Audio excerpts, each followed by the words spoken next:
दोस्तों, ये कहानी पूरी तरह से काल्पनिक है और केवल मनोरंजन के लिए बनाया गया है।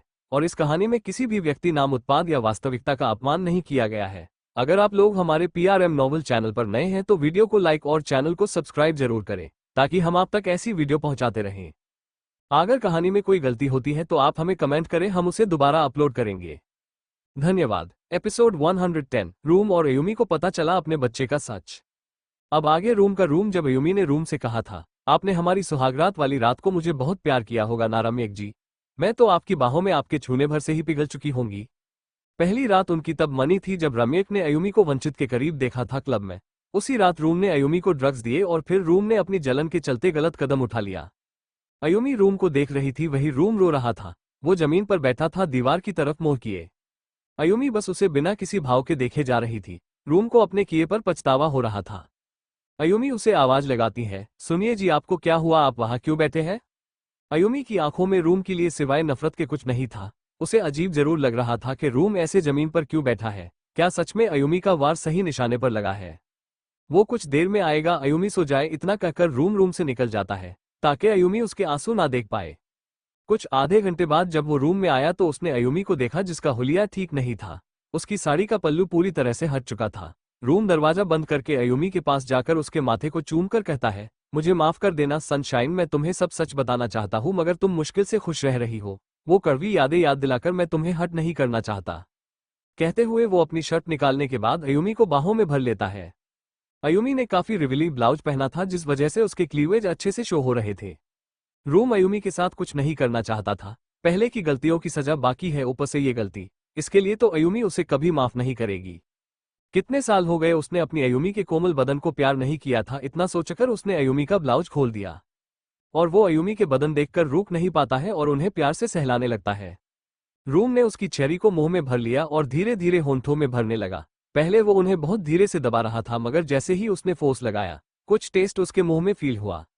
रूम अपना चेहरा पीछे लेकर वापस उन्हें मसलता है तो अयुमी के बॉडी पर मिल्क जम जाता है, जो फोर्स की वजह से ऊपर आ गया था। जो देखकर रूम की हैरानी का कोई ठिकाना नहीं होता। एक औरत मिल्क तभी प्रोड्यूस करती है जब उसने बच्चे को जन्म दिया होता है। रूम जल्दी से अयुमी को उठाता है। अयुमी की आंखें खुली, मगर जैसे ही उसने अपने खुले बदन को देखा, उसे रूम के ऊपर गुस्सा आता है बहुत ज्यादा, मगर वो चेहरे पर कुछ नहीं दिखाती। रूम की इस हरकत पर अयुमी को बुरा भी लगा था। यह इंसान कभी सुधर नहीं सकता, इतना सोचकर वो रोते हुए बोली, रम्यक जी, आपको कुछ चाहिए? आपको वो सब करना था तो हमें जगह देते ऐसे नींद में मेरे साथ। ये सब कैसे पॉसिबल हो सकता है सनशाइन? तुम्हारे पेट में 4 साल पहले बच्चा था जो पेट में ही खत्म हो चुका था, पर अब ऐसे अचानक तुम्हारे बॉडी से मिल्क कैसे निकल रहा है? रूम परेशान होकर बोला। अयुमी असमंजस में अपने सीने को देखते हैं जो रम्यक के हाथों में कैद थे। रूम उन्हें दबाते हुए बोला, देखो कैसे मिल्क निकल रहा है, ये कैसे हो सकता है यूमी? अयुमी बहुत ज्यादा चौंक जाती है, साथ ही उसके चेहरे पर परेशानी के साथ साथ एक उम्मीद की किरण दिखाई दे रही थी। कहीं उसका बच्चा जिंदा तो नहीं था जिस वजह से ये सब पॉसिबल हो पा रहा है। अयुमी खुद भी जानना चाहती थी उसे ये सब क्यों हो रहा है। आखिर यह कौन सी बात है जो उसे छुपी जा रही है अब तक? क्या हुआ था उसके साथ जब वो कोमा में थी? यही सब सवाल उसे सता रहे थे। रूम भावना में बहकर पूछ बैठता है, सनशाइन, जब मैं तुम्हें क्रूज पर लेकर गया था और जिस दिन वंचित और तुम्हारे साथ वह हादसा हुआ था, क्या उसे वक्त तुम प्रेग्नेंट थी? बोलो ना सनशाइन, मुझे बहुत ज्यादा घबराहट हो रही है। रूम की आंखें नम हो चुकी थी। वही यमी का सब कुछ जानती थी। जिस वक्त वंचित और वह पानी में नीचे गिरे थे, उसे वक्त यू में 5 महीने से प्रेग्नेंट थी, जिसका मतलब साफ था कि यमी का बच्चा इस दुनिया में आया था। इस वजह से उसका मिल्क बस्ट हो रहा है। पर वो तुरंत अपने भाव छुपा लेती है और रोते हुए कहती है, मैं कुछ नहीं जानती हूँ, मुझे तो याद भी नहीं इन कुछ सालों में क्या हुआ है। इतना बोलकर वो रोने लगी। रूम ने उसे ब्लाउज पहनाया और वो जल्दी से हॉस्पिटल के लिए निकल गए। वहीं दूसरी तरफ एक औरत जो डॉक्टर के कॉस्ट्यूम में थी, वो पांडा के घर की केयरटेकर को कॉल लगाती है। वो केयरटेकर दादी जी वीर के साथ बात कर रही थी। फोन उठाकर उन्होंने कुछ कहना चाहा, तभी सामने से डॉक्टर की आवाज आती है, आपने मुझे बताया क्यों नहीं कि अयुमी इस वक्त रम्यक के साथ है? वो दोनों पति पत्नी है, अगर वो अपने रिश्ते में आगे बढ़े तो रम्यक को पता चल जाएगा कि यूमी पेट से थी। उनकी बातें सुनकर वो दोनों बहुत परेशान हो जाते हैं और वो पांडा को फोन मिलाने लगते हैं। India Shekhawat palace. अभ्यंग शेखावत किसी के साथ कॉल पर बात करते हुए उस बड़ी सी हवेली के अंदर आते हुए बिना किसी भाव के कहता है, आपके प्रोजेक्ट से रिलेटेड सारी इन्फॉर्मेशन आपको मेल कर दी जाएगी। अभ्यंग शेखावत कभी अपने बिजनेस पार्टनर्स को कॉल नहीं करता है। कुछ दिनों से मैं कोरिया में बिजी था, इसलिए ये कॉल मैं पर्सनली आपको कर रहा हूं, जिसका मतलब यह नहीं है कि आप अपने सवालों के बारिश मुझ पर करें। मेरा सेक्रेटरी है, आप उससे बात कर सकते हैं। अभ्यंग का चेहरा गुस्से में लाल था, साथ ही में उसकी आंखें बहुत ज्यादा दर्द में दिखाई दे रही थी। अभ्यंग सीढ़ियों से होते हुए ऊपर जाता तभी वहां एक आवाज गूंज उठाती है। अभ्यंग, हमारे बच्चे, तुम इतने दिन से कहाँ थे? और हमने सुना है आप कोरिया गए थे। कोई खबर मिली आपके हमारे बेटे बहू मतलब आपके चाचा चाची की मौत से जुड़ी हुई? और मेरी पोती, वो तो कितनी बड़ी हो गई होगी, तुझे उसका पता चला? यह अभ्यंग की दादी थी जो अभ्यंग की तरफ बड़ी उम्मीद भरी आंखों के साथ देख रही थी। कितना तड़प रहा होगा उनका दिल जब उनकी पोती जो अब 20 साल की हो चुकी होगी उसके बारे में जानने के लिए बस एक फोटो थी उनके पास अपनी पोती की जो उसके पैदा होते ही खींची गई थी। अपनी दादी की बात सुनकर अभ्यंग के हाथों की मुट्ठियां कस जाती है और उसके आंखें नम हो जाती है। अनचाहा दर्द उसकी आंखों में उमड़ आता है। आंखें बंद करते ही अभ्यंग के सामने उसकी बहन जो अब मर चुकी थी उसका चेहरा आने लगता है। जिस दिन विहान को पता चला था कि उसकी ब्लूबेरी जिंदा है तो वो उसके घर पर गया था, मगर ब्लूबेरी के घर जाते ही उसे पता चला था कि उसकी ब्लूबेरी मर चुकी है। विहान के जाने के बाद अभ्यंग शेखावत उसे लड़के के घर गया था जिसकी मौत हो चुकी थी। अभ्यास शेखावत को भी यही इन्फॉर्मेशन मिली थी कि उसकी खोई हुई बहन वही लड़की है जो अब इस दुनिया में नहीं रही। अभ्यंग को किसी का मेल आया था जिसके चलते उसे पता चला था कि उसकी बहन कोरिया में है और आग में जलकर मर चुकी है। अपने मरे हुए बेटे और बहू को याद करके अभ्यंग के दादी की आंखें नम हो चुकी थी। बोल ना अभी बेटा, तेरी बहन कहाँ है, वो कैसी दिखती है? अपनी माँ की तरह ही बहुत खूबसूरत होगी और उसकी वो नीली आंखें, वो तो हर किसी का दिल धड़का देती होगी ना। बोल ना अभी। अपनी पोती की बात कहते हुए उनके चेहरे पर बड़ी सी मुस्कान छाई हुई थी। अभ्यंग उनकी बात सुनकर पीछे मुड़ता है और नाम आंखों के साथ बड़ी हिम्मत जुटाकर कहता है, हमारी बहन इस दुनिया में नहीं रही। जब मैं कोरिया गया था मैंने अपनी बहन को बहुत ढूंढा। जैसे ही मुझे उसका एड्रेस मिला मैं बड़ी उम्मीद के साथ उसे देखने गया। कितना कुछ सोच रखा था मैंने कि उसे देखेगा तो अपनी बाहों में भर लूंगा। एक ही तो लौटी बहन थी मेरी जो पैदा होते ही हमसे अलग हो गई। मगर जैसे ही मैं उसके घर में गया तो मुझे उसकी फोटो मिली जिसके ऊपर हार चढ़ाया गया था। उसकी मौत हो चुकी थी। अभ्यंग की बातें सुनकर उसकी दादी के पर खड़े ना रह सके और वह गिर पाती से पहले अभ्यंग ने उन्हें संभाल लिया। अभ्यंग के माता पिता जो बाहर से आ रहे थे उन्होंने अभ्यंग की बात सुन ली और उन दोनों की आंखें भी नाम हो चुकी थी। वो दोनों भाग कर जाते हैं और दादी को संभालते हैं। अभ्यंग के माँ पापा दोनों ही अपनी भतीजी और भैया भाभी से बहुत अटैच थे। उनके लिए भी यह बात किसी सदमे से काम नहीं थी। घर का माहौल ऐसा हो गया था जैसे मातम छाया हो। घर के कुछ वफादार नौकरों ने भी यह बात सुनी और उनकी भी आंखें अपने छोटे मालिक और उनकी बेटी के लिए नम हो गई। दादी तो जैसे किसी सदमे में चली गई थी। वो खड़ी होती है और दीवार के पास जाकर उसे बड़ी सी फोटो से कपड़ा हटती है जिसमें एक कपल खड़े थे। ये दोनों सारा के माँ पापा थे। फोटो में मौजूद औरत जिनका नाम सारांग था, उनका पेट काफी फूला हुआ था, जैसे वो 8 महीने की प्रेग्नेंट हो। उनकी फोटो पर हाथ घुमाते हुए दादी ने रोते हुए कहा, कितनी बार मना किया था हमने आपको कि आप यहाँ से मत जाइए। हम मानते हैं हमारी बहू सारांग बहुत अच्छी बिटिया थी, मगर उनके परिवार को बचाने के लिए तुम बिना कुछ सोचे समझे कोरिया निकल गए विवान। अरे मेरी बहू की डिलीवरी हुई थी, सिर्फ 1 दिन की थी वो बच्ची, उसे भी तुम अपने साथ ले गए और अभी मुझे 20 साल बाद खबर मिली कि तुम दोनों मर गए हो और वो बच्ची जिनकी जिंदा रहने की हमने उम्मीद लगाई थी वह भी इस दुनिया में नहीं रही। उनकी बातें सुनकर सबकी आंखें नम हो चुकी थी। दादी ज्यादा रो रही थी जिस वजह से अभ्यंग और उसकी मां उनको शांत करते हैं। अभ्यंग के पापा मिस्टर सम्राट शेखावत, उनको भी अपने भैया भाभी की मौत का दुख हो रहा था। साथ ही अब अपनी भतीजी की मौत के बारे में सुनकर भी उन्हें बुरा लग रहा था। सब लोगों ने मिलकर दादी को सोफे पर बिठाया और उन्हें पानी पिलाया। उनकी तरफ बढ़ते हुए मिस्टर शेखावत गंभीर भाव के साथ बोले, माँ शायद आपको याद नहीं होगा मगर राय ज्यादा खानदान और हमारे शेखावत खानदान के बीच में एक कॉन्ट्रैक्ट साइन हुआ था जिसके चलते इस घर की बेटी उनकी बहू बनने वाली है। उनके खानदान में एक ही वारिस है जो है विहान राय ज्यादा, जिसके साथ हमारी गुड़िया की शादी पक्की हो चुकी थी बचपन में। अगर यह शादी नहीं हुई तो हम अपना घर बार सब कुछ गवा बैठेंगे, उस कॉन्ट्रैक्ट में साफ लिखा हुआ है। उनकी बात सुनकर सबके भाव बहुत ज्यादा गंभीर हो गए थे। सब लोग जानते थे कि सम्राट जी पैसों के लिए ये सब नहीं कह रहे हैं और उन्हें प्रॉपर्टी का लालच भी नहीं है, मगर रायजादा खानदान ज्यादा पावरफुल है, जिसके चलते वो उनके पुरखों ने खड़े किए हुए इस बिंजिस को चुटकियों में तबाह कर सकते थे। सार्थ का रूम जुनद धर्म संकट में फंस गया था।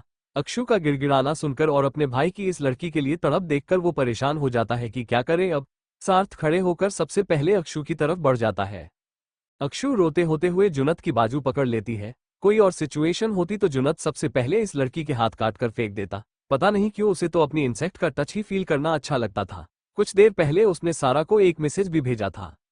एक तो वो इंसेक्ट सपनों में आकर मेरा जीना हराम कर देती है, और अब ये बहन जी। इतना सोचकर वो अक्षु को देखत है। उसकी आंखों में डर और घबराहट, साथ ही मिन्नत देखकर जुनद सार्थ को देखता है जो अक्षु को अपनी तरफ खिंच रहा था। अक्षु रो रही थी मगर सार्थ उसे छोड़ता नहीं है और वो अक्षु को जबरदस्ती किस करने लगता है। जुनत को ये सब देखना अच्छा नहीं लग रहा था। उसका भाई उस लड़की के बिना मर्जी के ये सब कर रहा था। भले ही वो ड्रग्स के नशे में हो, फिर भी यह सब गलत है। इतना सोचकर जुनत अपने पॉकेट से वो इंजेक्शन निकालता है जो वो सार्थ के लिए लेकर आया था। उस इंजेक्शन को सार्थ के गले पर चुभाने के बाद जुनत ने अक्षु को देखकर बिना किसी भाव के कहा, जितना जल्दी हो सके यहाँ से भाग जाओ, अगर मेरे भाई ने तुम्हें ढूंढ लिया तो वह तुम्हें छोड़ेंगे नहीं। इस बार मैंने अपने भाई को छोड़कर तुम्हारे बारे में, क्योंकि वो नशे में है और गलत कर रहे हैं। अगर वो होश में होते तो मैं तुम्हें कभी नहीं बचाता। जल्दी से यहाँ से निकल जाओ। उसकी बात सुनकर अक्षु बिन एक भी बार सार्थ की तरफ देखकर वहां से निकल जाती है। दूसरी तरफ सार्थक सारा को बाय बोलकर वहां से गुस्से में उस होटल की तरफ बढ़ गया जहां सारा के साथ गलत हुआ था। वहीं नरुतो सारा के पास जाता तभी उसका फोन बजा। इंपॉर्टेंट कॉल था, इसलिए नरुतो फोन उठा लेता है और सामने वाले की बात सुनकर वह एक बार सारा को देखा है जो मायूस आंखों के साथ चांद को देख रही थी। नरुतो उसे प्यार से निहारने के बाद बिना मन के वहां से चला जाता है। अक्षु रूम में आकर मयंक को देखती है जो बिना कुछ पिए ही सो गया था। उसके माथे को चूमने के बाद अक्षु की नजर सारा के फोन पर जाती है जो बेड के साइड में पड़ा था। फोन हाथ में लेकर उसके ऊपर आए नोटिफिकेशन देखकर अक्षु हड़बड़ी में मैसेज ओपन करती है तो उसे सबसे पहले कायरव का मैसेज दिखता है जिसमें साफ साफ लिखा हुआ था, it's me your sir, your Kairav Oberoi who ruined your Veer tie before 2 years. Kinda disappointing but you have hide this from me. Hence if you will late to come at your home I'll surely burn this fucking house in a friction of seconds. After all you are my Chuimui. And I wanna make you mine again without your permission. यह मैं हूँ तुम्हारा sir, तुम्हारा कायरव ओबरॉय जिसने तुम्हारी गरिमा तुमसे छीन ली 2 साल पहले। थोड़ा डिसअपॉइंटिंग है पर तुमने यह मुझसे छिपाया है, इसलिए अगर तुमने अपने घर आने में देरी करी तो ये घर में कुछ सेकंड्स में ही जलाकर खाक कर दूंगा। आफ्टर ऑल तू मेरी छुई मुई है और मुझे तुझे फिर से अपना बनाना है, वो भी बिना तेरी मर्जी के। कायरव के मैसेज में लास्ट लाइन बिना तेरी मर्जी के ये सुनकर अक्षु को इतना जोरदार झटका लगा कि उसकी आत्मा कांप उठी। बिना मर्जी के मेरी सारू को छुआ है, मतलब 2 साल पहले उसके साथ जबरदस्ती। इतना सोचकर ही अक्षु रोने लगती है।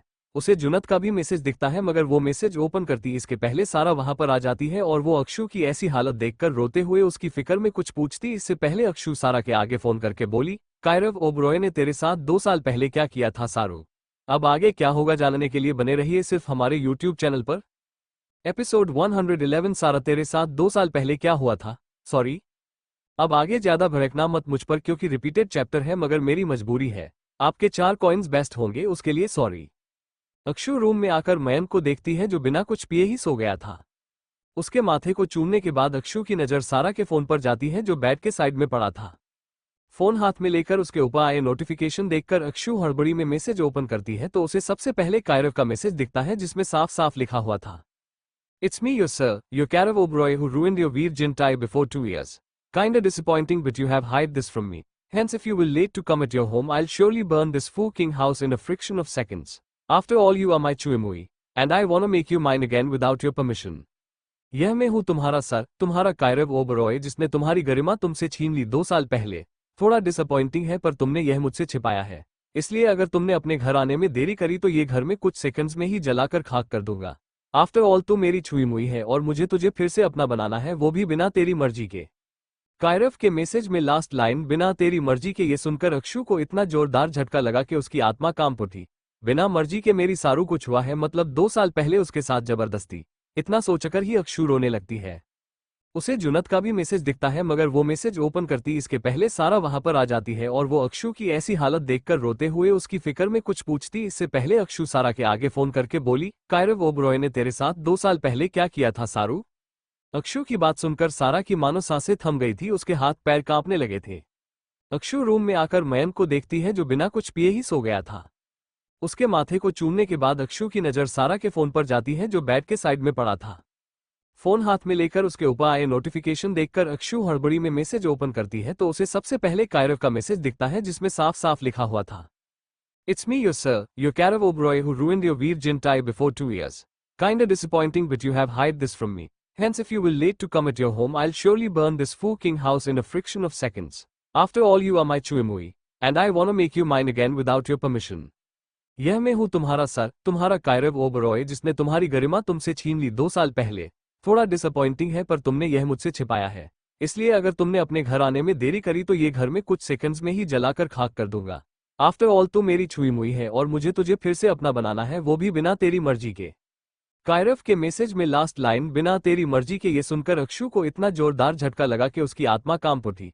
बिना मर्जी के मेरी सारू को छुआ है, मतलब 2 साल पहले उसके साथ जबरदस्ती। इतना सोचकर ही अक्षु रोने लगती है। उसे जुनत का भी मैसेज दिखता है, मगर वो मैसेज ओपन करती इसके पहले सारा वहां पर आ जाती है और वो अक्षु की ऐसी हालत देखकर रोते हुए उसकी फिक्र में कुछ पूछती। इससे पहले अक्षु सारा के आगे फोन करके बोली, कायरव ओबरॉय ने तेरे साथ 2 साल पहले क्या किया था सारू? तारानकन तारानकन तारानकन तारानकन, माफी चाहती हूँ, पर इस चैप्टर ने भी मेरे पूरे 2 घंटे खा लिए हैं मेरे, इसलिए मैं माफी मांग रही हूँ छोटे चैप्टर की वजह से। सारा की शादी के लिए एक्साइटेड हो क्या? जल्दी होगी, क्योंकि स्टोरी खिंचकर लिखना मेरा स्टाइल नहीं है। मुझे टाइम पास करके पैसे नहीं छापने हैं, बस आप तक कहानी पहुंचानी है। सपोर्ट कम हुआ तो टीम नोवेल हटा देगी, कोई ना, चलो बाय।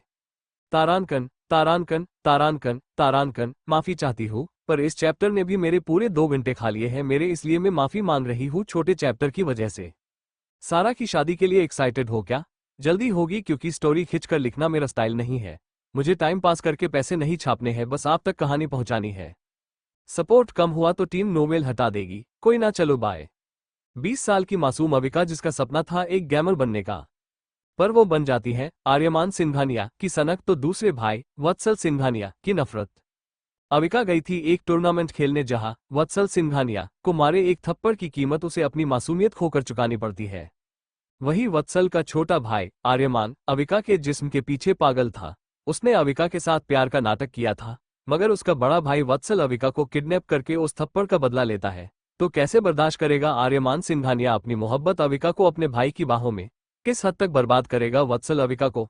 कैसे लेगी टूटी हुई अविका अपना बदला? जानने के लिए पढ़ते रहे the cruel revenge of sinister knights, सिर्फ पॉकेट नोवेल पर। अब आगे क्या होगा जानने के लिए बने रहिए सिर्फ हमारे यूट्यूब चैनल पर। एपिसोड 112 आपकी नॉर्मल डिलीवरी हुई थी। अब आगे। अक्षु की बात, सारा 2 साल पहले कायरव ओबरॉय ने तेरे साथ क्या किया था? इसे सुनने के बाद से ही सारा की आंखें दर्द से भर उठती है। जिस बात का पता उसने 2 सालों तक किसी को चलने नहीं दिया, आज वो बात उसकी बड़ी बहन जैसी दोस्त के सामने थी। सारा झूठ नहीं बोल सकती थी, मगर इतना बड़ा सच वो अक्षय का कैसे बता पाएगी? अक्षु की सवालिया नजरें सारा को बर्दाश्त नहीं होती और वो फूट फूट कर रोने लगती है। वही अक्षु अपनी आंखों में बहुत सारे सवाल लिए सारा को देखे जा रही थी। सारा को ऐसे रोता देख अक्षु उसकी बाजू पकड़कर झंझोड़ते जोड़ते हुए कहती है, तू कुछ बोलेगी भी या नहीं, बस ऐसे ही रोती रहेगी? मुझे तेरी बहुत ज्यादा फिक्र हो रही है सारा, कुछ बोलना। सारू तो कुछ बोलती क्यों नहीं है? अक्षु के गुस्सा करने पर अब सारा की आंखें और ज्यादा ना हो चुकी थी, उसके आंसू तो रुकने का नाम ही नहीं ले रहे थे। वो अक्षु को देखकर रोते हुए बोली, आप क्या कह रही है दी? हम किसी मिस्टर ओबरॉय को नहीं जानते। इतना बोलकर वो अपनी नजरें झुका लेती है। झूठ बोलना बहुत मुश्किल काम था सारा के लिए। अच्छा, मैं कुछ भी कह रही हूं ना? फिर वो सारा की चीन को एक हाथ में पकड़कर ऊपर उठाते हुए रुवासी आवाज में कहती है, अब तो झूठ बोलना भी सीख गई, हाँ? तो अभी भी सच बताएगी नहीं ना? ठीक है। इतना बोलकर अक्षु बेड पर पड़ा फोन उठाती है और उसमें आए मैसेज ओपन करके सारा को दिखाती है। कायरव का भेजा हुआ मैसेज देखकर सारा की आंखें लाल हो चुकी थी। यह इंसान उसे इतना बर्बाद करने के बाद और क्या लेने आया है? इतना तो दर्द दिया है उसने सारा को कि अब उसकी फैमिली के पीछे भी पड़ चुका है, उनका घर तक जलाना चाहता है। अब कुछ क्यों नहीं बोल रही सारू? बताना, यह इंसान कौन है जो तुझे ऐसा मैसेज भेज रहा है? क्या लिखा है इसमें? जबरदस्ती करेगा जैसे 2 साल पहले करी थी? अपने आप को संभालते हुए सारा ने बड़ी हिम्मत से जवाब दिया, हमें कैसे पता होगा हमें कौन मैसेज कर रहा है? कोई मजाक कर रहा होगा दिदू। और यह क्या है? मयंक ऐसे क्यों सो रहा है? आपने इसे दूध तो पिलाया था ना? वो अक्षु को इग्नोर भी कर रही थी और उसे सच में मयंक की चिंता हो रही थी, क्योंकि वो सीपा को मुंह में पकड़कर सो रहा था। अक्षु दूसरी बोतल भरने गई थी, तब तक मयंक एक बोतल को पकड़े सो रहा था। सारा मयंक के पास जाकर उसके मुंह से सिपर निकालकर उसके गालों को चूमकर उसके माथे को सहलाते हुए अक्षु का ध्यान भटकाने के लिए बोलती है, वैसे दी आप बाहर क्या कर रही थी? 1 मिनट, आपके कपड़े। इतना बोलकर वो पीछे मुड़ती है और अक्षु की फिक्र करते हुए कहती है, दी आपने किसकी शर्ट पहनी है और 1 मिनट आपके गालों पर ये थप्पड़ के निशान कैसे? बोलिए दीदी कुछ। सारा पहले तू बता, कायरव ओबरॉय तुझे मैसेज क्यों भेज रहे हैं? हम नहीं जानते, शायद गलती से भेज दिया होगा। अक्षु से मुंह फेरकर सारा ने कहा। अक्षु को अब सारा के ऊपर गुस्सा आ रहा था। सारी बातें साफ है, फिर भी सारा झूठ बोल रही है। जो देख अब अक्षु ने गुस्से में सारा का हाथ पकड़ा और उसे मयंक के सर पर रखकर बोली, खा इस बच्चे की कसम। बोल सारू, मायू की कसम लेकर कि कायरव ओबरॉय ने तुझे गलती से मैसेज भेजे हैं। बोल। सारा ने अपना हाथ पीछे खींच लिया और वो घबराते हुए बोली, नहीं, हम मायू की कसम नहीं लेंगे। मगर क्यों? अक्षु ने कहा, तुझे लेनी ही पड़ेगी। बोलकर अक्षु उसका हाथ वापस मयंक के माथे पर रख देती है। बोल सारू बोल, क्या तुझे इस बच्चे पर भी दया नहीं आ रही है? यहाँ सारा जल्दी से पीछे होकर अपना सबर गवाकर बोल पड़ती है, हाँ हाँ, कायरव ने हमें ही मैसेज किया है और जानबूझकर किया है। अक्षु सारा की बाहों को झंझोड़ते हुए बोली, मगर उसने तुझे मैसेज क्यों किया? क्योंकि वो हमारा जिस्म दोबारा हासिल करना चाहते हैं। 2 साल पहले उनकी आग हम बुझा नहीं पाए, लगता है जो वो दोबारा हमारे साथ जबरदस्ती। इतना बोलकर सारा चुप हो जाती है और कायराव की हरकतें याद करके रोने लगती है। वो सब याद करते हुए सारा जमीन पर बैठ गई थी। वही अक्षु तो किसी सदमे में थी। वो सारा को बाहों में जकड़ लेती है और सारा उसे देखकर अपने दिल में समेटे हुए दर्द को पहली बार किसी के सामने खोलकर रखती है और रोते हुए कहती है, 2 साल पहले अयुमी दीदी के बारे में पता करने हम होटल गए थे। उस फ्लो से निकलते वक्त हमें बहुत रोना आ रहा था। दी के बारे में ऐसी खबर सुनकर हमसे खड़ा नहीं हुआ जा रहा था, इसलिए हम एक रूम में मुंह धोने चले गए। पर उस रूम में, अक्षु बोली, रूम में क्या सारू? उस रूम में मौजूद एक शख्स ने हमें बाहों में भर लिया और फिर बेड पर ले जाकर उन्होंने वो रात हमारे साथ बिताई, वो भी बिना हमारी मर्जी के। अक्षु ने तुरंत कहा, कहीं वो इंसान कायरव तो नहीं था? सारा बोली, नहीं, वो कायरव नहीं थे। उस रूम से निकलने के बाद कॉरिडोर में जिस आदमी ने हमें रूम में खींच लिया और फिर हमारा रेप किया, वो इंसान कायरव थे। सारा की बात सुनकर अक्षु की आंखें दर्द के मारे रो पड़ी और उसने सारा को बाहों में भर लिया। एक ही रात में 2 आदमियों ने उसकी मासूम सी बच्ची की मासूमियत कुचली और वो किसी से कुछ कह भी ना सकी। सोचकर अक्षु ने सारा को बाहों में जकड़ लिया। सारा उसे बाहों में भरकर रोते हुए बोली, हाँ, हमने उन दोनों लड़कों से कहा कि हमें छोड़ दे, पर उन्होंने सुना नहीं और वो हमारे साथ। बोलकर वो रो पड़ी। कुछ पल अक्षु उसे शांत होने देती है, मगर जैसे ही सारा उससे दूर होकर अक्षु का ये हाल देखती है तो सवालों की बौछार कर देती है। अक्षु उससे नजरें चुराकर बात टाल देती है और किसी मैजेस्टी नेम से आए हुए मैसेज का जिक्र करते हुए सारा को दिखती है। सारा का ध्यान भटक जाता है अक्षु के ऊपर से, मगर जैसे ही वो मैसेज चेक करती है उसके पैरों तले जमीन खिसक जाती है। वहीं दूसरी तरफ शेखावत पैलेस में सबके चेहरे गंभीर थे। अपने पापा की बात सुनकर अभयंग नाराजगी जताते हुए कहता है, यह आप कैसे बात कर रहे हैं पापा? क्या आपको हमारी छोटी सी गुड़िया और चाचा और चाचू के जाने का गम नहीं है, जो आप ये पैसे और इज्जत की बात लेकर बैठ गए हो? सम्राट जी की बीवी भी उन्हें उदास आंखों के साथ देख रही थी। वो तो अपनी देवरानी को अपनी छोटी बहन मानती थी। जब सारा की मां प्रेग्नेंट थी, उसे वक्त पर उनका ख्याल रखने की जिम्मेदारी अभयंग की मां की थी। सम्राट जी गुस्से में कहते हैं, पैसों के लिए नहीं कह रहा हूं ये सब। तुम भी भले भांति जानते हो कि वह रायजादा कैसे है। सबसे ज्यादा खतरनाक तो वह मंदाकिनी रायजादा है। हर एक महीने में उसका एक फोन होता है कि आपकी बेटी विदेश से आए या नहीं, शादी करवाना चाहती है वो अपने पोते के साथ हमारी गुड़िया की, पर हम हमारी गुड़िया कहाँ से लाए अब? अभयंग की दादी माथे पर दोनों हाथ रखकर रोते हुए बोलती है, कितना कुछ सोच कर रखा था हमने हमारी गुड़िया के लिए कि उसकी शादी रायजादा खानदान के बड़े बेटे के साथ कर देंगे, मगर अब वही नहीं है। सम्राट जी अब अपनी बात रखते हुए कहते हैं, आप उसे औरत को अच्छे से जानती हैं कि वो अपने उसूलों की कितनी पक्की है। अगर हमने गुड़िया की मौत का राज उसे बता दिया तो वो हमें पूरी तरह से बर्बाद कर देगी। उस कॉन्ट्रैक्ट के कहे मुताबिक हमारी सारी प्रॉपर्टी हमसे छीन जाएगी और क्या पता वो हम पर धोखाधड़ी का आरोप लगा दे कि हमने इतने सालों से गुड़िया की मौत का राज छुपा कर रखा। वह तो एब्रॉड गई भी नहीं थी, वह तो कोरिया में थी, यह बात भी हमने मंदाकिनी जी से छिपाई है। वही हॉस्पिटल में डॉक्टर अयुमी के ऑर्गन चेक कर रही थी, साथ ही रूम भी उस रूम के अंदर था। उसे बर्दाश्त नहीं हो रहा था कि यह डॉक्टर उसकी बेबी की पिंक चेरी को देख रही है। चेकअप करने के बाद डॉक्टर रूम से बोली, इनकी नॉर्मल डिलीवरी नहीं हुई थी और मिल्क इसलिए आ रहा है क्योंकि बच्चा होगा तो मिल्क आएगा ही ना मिस्टर पार्क। उनकी बात सुन के अयुमी और रूम एक दूसरे को देख रहे थे। अयुमी की खुशी का कोई ठिकाना नहीं था। उसका बच्चा पैदा हुआ था, इस दुनिया में आया था। वही रूम को पहला झटका लगा था कि उसका बेबी जिंदा है और दूसरा कि उसकी बीवी उस समय प्रेग्नेंट थी जब रूम ने उसके ऊपर हैवानियत दिखाने में कोई कसर नहीं छोड़ी थी। अब आगे क्या होगा जानने के लिए बने रहिए सिर्फ हमारे यूट्यूब चैनल पर। Episode 13 the game of bullying is begin. अब आगे। सारा ने जैसे ही अक्षु की ऐसी हालत देखी वो अक्षु पर सवालों की बारिश कर देती है। अक्षु दी बोलिए ना, क्या हुआ है आपके साथ? अक्षु उसे सब कुछ बताना चाहती थी, मगर सारा का दर्द उसके मुकाबले कहीं गुना ज्यादा था। हाल के अक्षु की उम्र अब सिर्फ 23 साल थी, पर कुछ भी हो सारा के साथ तो उससे भी ज्यादा बुरा हुआ था। सारा अक्षु के हर एक चोट को देखते हुए रो रही थी, वही अक्षु सारा को देखते हुए सोच रही थी, किस मिट्टी की बनी है ये लड़की, इसने कितना कुछ सहा है फिर भी अपने दर्द को इग्नोर करके यह मेरी फिक्र में लगी हुई है। अक्षु सारा से नजरें चुराकर बात टालते हुए बोली, सारा ये दूसरा मैसेज किसका है? यह मैजेस्टी कौन है? किसी मैजेस्टी नेम से आए हुए मैसेज का जिक्र सुनते ही सारा के सामने जुनत के साथ बीते हुए सभी लम्हे घूमने लगते हैं। उसकी आंखों के सामने हर को मंजर आता है जहां जुनत ने उसको इंसल्ट किया था, उसकी बुराई करी थी। रेसिंग ट्रैक पर उसका सारा की कमर को मसलना, उसके बाद सारा के लिए घटिया शब्दों का इस्तेमाल करना, फिर कॉलेज में उसके इंसल्ट करना, उसे इंसेंट का कर बुलाना और जुनत की वो अजीब सी चुन। वो जब जब सारा को छूता है सारा उसकी छुअन से डर जाती थी। उसने कभी नहीं चाहा था कि कायरव ओबरॉय उसके पीछे पागल हो जाए, मगर हुआ उसके उल्टा ही। कायरव तो सारा को अपनी जरूरत बना बैठा। वो सारा के लिए इंसेन हो गया है, ये बात सारा बखूबी जानती थी। मगर जुनत की आंखों में उसके लिए गुस्सा दिखाई देता है तो सारा उसी में खुश है। सारा तू कहाँ खो गई? अक्षु उसके हाथों में फोन थमते हुए बोली। सारा बड़ी फुर्ती से उसके हाथ से फोन लेती है और वो मैसेज देखकर चौंक जाती है। मैसेज में लिखा था, इससे पहले कि तुम मेरा मैसेज देखकर चौंक जाओ, यह मजेस्टी कोई और नहीं, मैं हूं जुनत रायजादा, वही इंसान जिसे तूने रेसिंग ट्रैक पर फंसाने की कोशिश की थी। And for god's sake don't ask me how I get your number. जिस यूनिवर्सिटी में तू पढ़ रही है ना, वो हमारे पाक फैमिली की है और कल तुझे एक बहुत बड़ा सरप्राइज मिलने वाला है, सो तैयार रहना। वैसे तेरे होंठ फड़फड़ाते हुए कातिल लगते हैं, मेरी इनोसेंसी इंसेक्ट, योर मैजेस्टी। ये पागल लड़का कल उसे कोई सरप्राइज देने वाला है, जो सुनकर ही सारा की आंखें भर आई थी। ऊपर से जुनत का उसके होंठों पर कमेंट करना सारा को किसी खतरे के पहले की घंटी मालूम हो रही थी। सारा को किसी सोच में खोया हुआ देखकर अक्षु बोली, तू बोलेगी भी, क्या हुआ है?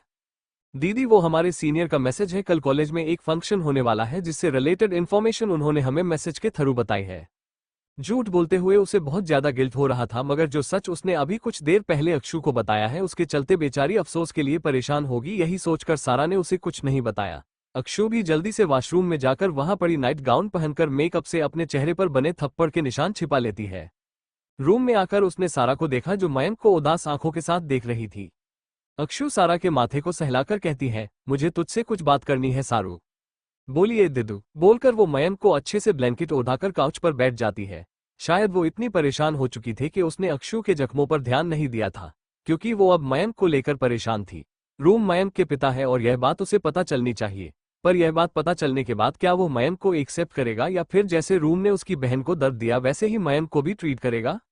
अक्षु सारा की हथेली थामकर बोली, अब बता, तूने उस रात का जिक्र किसी के साथ किया? क्या सिम्मी आंटी इस बारे में जानती है? नहीं दी, हमने किसी को कुछ नहीं बताया। हम बहुत ज्यादा डर गए थे, उस वक्त हमें समझ नहीं आ रहा था हमें क्या करना चाहिए। जो सुनकर अक्षु को उसके ऊपर गुस्सा और तरस दोनों आ रहे थे। अक्षु गुस्से में अपने माथे को पकड़कर बोली, मैं तुझे क्या बोलूं सारू, उसे वक्त जो तेरे साथ हुआ था तुझे उसकी कंप्लेंट करवा देनी चाहिए थी। एक इंसान तो उनमें से अमीर है, ये बात पक्की है, जो मिस्टर कायरव है, और वो दूसरा जो कोई भी था उसकी कंप्लेंट करवा देनी चाहिए थी। किस कंप्लेंट की बात कर रही है दी आप? इस देश में न जाने कितने केसेस पेंडिंग पड़े हैं। मैं तो फिर भी ठीक हूँ, ये लोग तो बच्चियों को तक नहीं छोड़ते, छोटी छोटी, आज तक उनका इंसाफ नहीं हुआ है, तो फिर हम क्या चीज है? एक दिन माँ बाप की बेटी उसका ज्यूडिशरी क्या ही सुनेगी। ये जो तूने छोटी छोटी बच्चियों की बात कही ना, इन सबका मसीहा है सारू।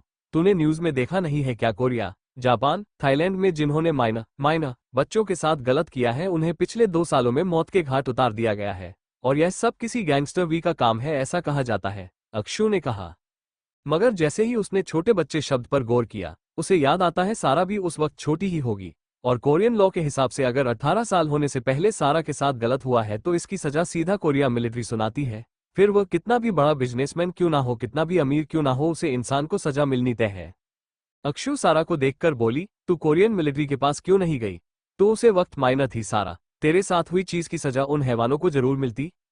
कुछ नहीं होता उनको, उस वक्त हम 18 साल के हो चुके थे।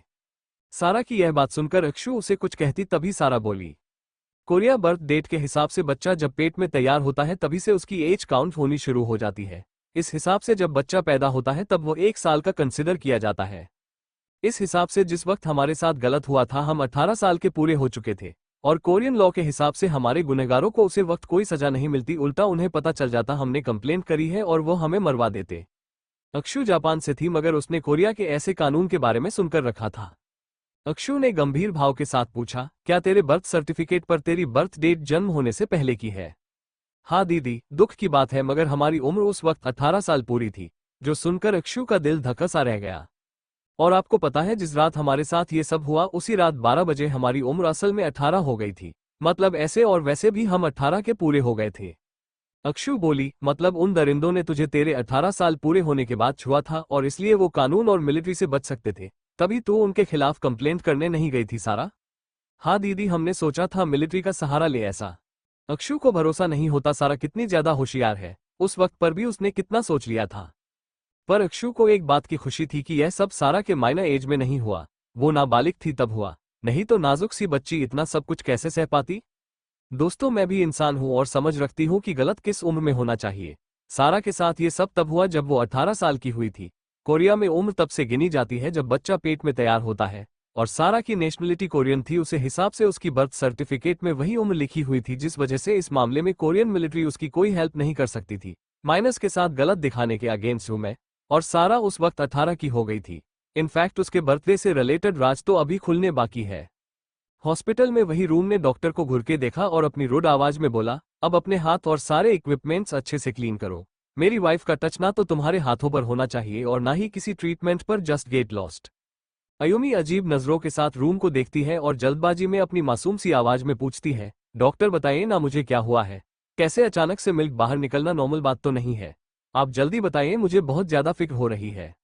डॉक्टर जो रूम के ऐसे घूरने से डर गई थी वो जल्दी से पीछे होकर बोली, मिल्क तो आएगा ना मिसेस पार्क, आफ्टर ऑल आपका 2 साल का बच्चा है और आपका नॉर्मल डिलीवरी नहीं हुई है, इसलिए तो पेट पर निशान बना हुआ है।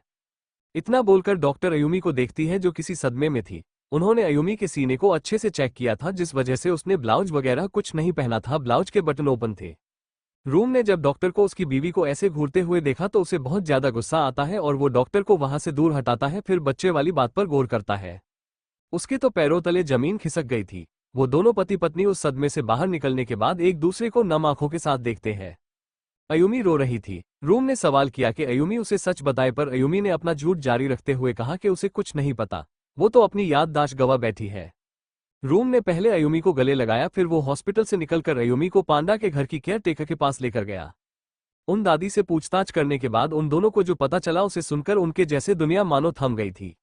अगली सुबह कोरिया यूनिवर्सिटी सारा जैसे ही यूनिवर्सिटी के अंदर जाती है, वो उसी विंग से जा रही थी जहां विहान जुनत रिक्षित की उसके साथ मुलाकात हुई थी। सारा आगे बढ़ रही थी, उसके दिल में बहुत ज्यादा घबराहट हो रही थी कि जुनत अब क्या करेगा, मगर उसने अपने ख्याल झटके और वो आगे बढ़ गई। मगर जैसे ही सारा ने एक कदम आगे बढ़ाया, उसके ऊपर अचानक से पानी गिर गया। सारा के कपड़े पूरी तरह से भीग चुके थे, जिस वजह से उसके दोनों उभार अच्छे से विजिबल हो रहे थे। जुनत भी अपना लैपटॉप ऑन करते हुए कहता है, the game of bullying begins now my sweet insect. उसके भाव सर्द थे, मगर जैसे ही उसने लैपटॉप ओपन किया उसकी आंखें लाल हो गई। वहीं दूसरी तरफ जीनी और हारू दोनों एक साथ कॉलेज में इंटर करते हैं। हारू बाइक पार्क करने गया था। जीनी उसका इंतजार करते हुए खड़ी थी, मगर तभी किसी ने उसको बाहों में जकड़ लिया और उसके कान को काटकर सर्द आवाज में बोला, my magical genie I found you. अब आगे क्या होगा जानने के लिए बने रहिए सिर्फ हमारे यूट्यूब चैनल पर। एपिसोड 14 डीप पैशनेट किस। अब आगे सारा के ऊपर जैसे ही पानी गिरता है उसकी आंखें अचानक से बंद हो जाती है। वहीं जिन लड़कों ने सारा के ऊपर पानी फेंका था वह तीनों लड़के एक दूसरे को ताली देते हुए कहते हैं, कितना मजा आ गया ना उसे लड़की को बुली करके। तभी दूसरा लड़का कहता है, पर यार वो तो कितनी इनोसेंट सी है, क्या यह अच्छा होगा कि हम मैजेस्टी के कहने पर उसे इतना परेशान करें। ये लड़का उन तीनों में से अच्छा था, मगर उनके कॉलेज का रूल था जिस किसी को भी वो कार्ड मिलेगा उसकी लाइफ तो बर्बाद होनी ही है। वो तीनों बात करते हुए नीचे आ जाते हैं, जहां सारा किसी पुतले की तरह ऐसे ही खड़ी थी। उस एरिया में मौजूद सारे लोग सारा को अजीब नजरों से घूर रहे थे। लड़कियां तो खुश हो गई थी, जुनत या रिक्षित की सारा के लिए सॉफ्ट साइड है ऐसा सोचकर उनका खून जल रहा था। सारा की ऐसी हालत देखकर सबसे ज्यादा लड़कियों का एक ग्रुप खुश दिखाई दे रहा था। वो 4 लड़कियां थी जो सारा की ऐसी हालत देखकर एक दूसरे को देखते हुए मुस्कुरा रही थी। जुनत का सारा के साथ कोई लेना देना नहीं है, वो तो सारा से नफरत करता है, इसलिए उसने सारा को वो कार्ड दिया है जिसकी वजह से सारा को पूरा कॉलेज बुली करेगा। यही सब तो जुनत चाहता है, उसे सारा में कोई इंटरेस्ट नहीं है ऐसा सोचकर वो चारों लड़कियां खुश हो जाती है। वही सारा ऐसे ही खड़ी थी, उसके कपड़ों से पानी टपक रहा था और कुछ लड़के उसके गले से नीचे घूर रहे थे। वो लड़के सारा को ऐसे घूर रहे थे जैसे अभी उसे हासिल करना चाहते हो। सारा का नाजुक सा चेहरा पानी गिरने की वजह से और ज्यादा हसीन हो गया था। ट्रांसपेरेंट शर्ट और ब्लैक स्कर्ट, यह उस यूनिवर्सिटी का यूनिफॉर्म था। व्हाइट शर्ट पर पानी गिरने की वजह से वो सारा की बॉडी से चिपक गई थी, जिस वजह से उसकी बॉडी तो नहीं मगर इनर क्लोथ्स जरूर विजिबल हो रहे थे। फिर भी सारा उसी हालत में खड़ी थी, उसे कुछ होश ही नहीं था कि उसके साथ क्या हो रहा है। उसकी आंखों के सामने एक सीन घूमने लगता है जहां एक औरत को रस्सी से बांधा गया था और उस औरत के ऊपर पानी डाला जा रहा था।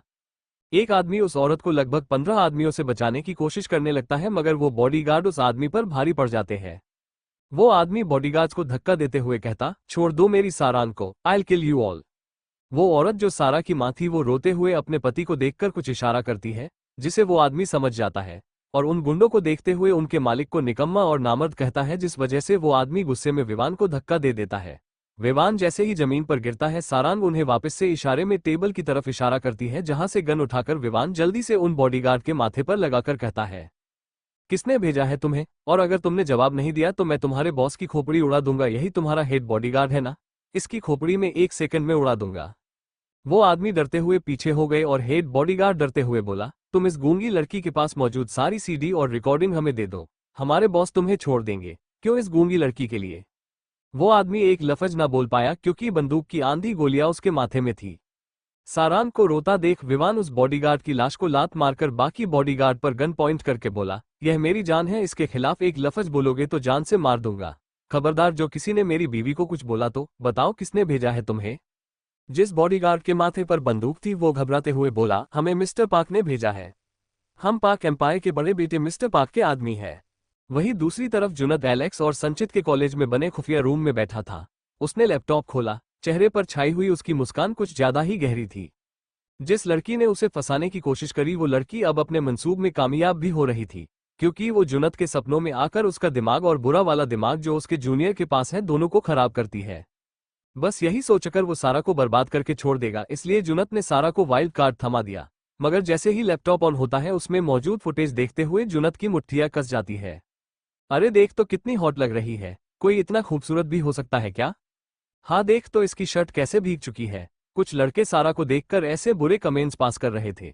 जुनैद भी यह सब देख रहा था और उसके कानों में लगे हेडफोन की वजह से उसे अच्छे से सुनाई भी दे रहा था। वो सब सुनकर उसकी आंखें मानो अंगारे उगलना लगी थी। जुनद की मुठियां कस जाती है जिस वजह से उसके हाथों की उभरी हुई नसें साफ दिखाई देती है।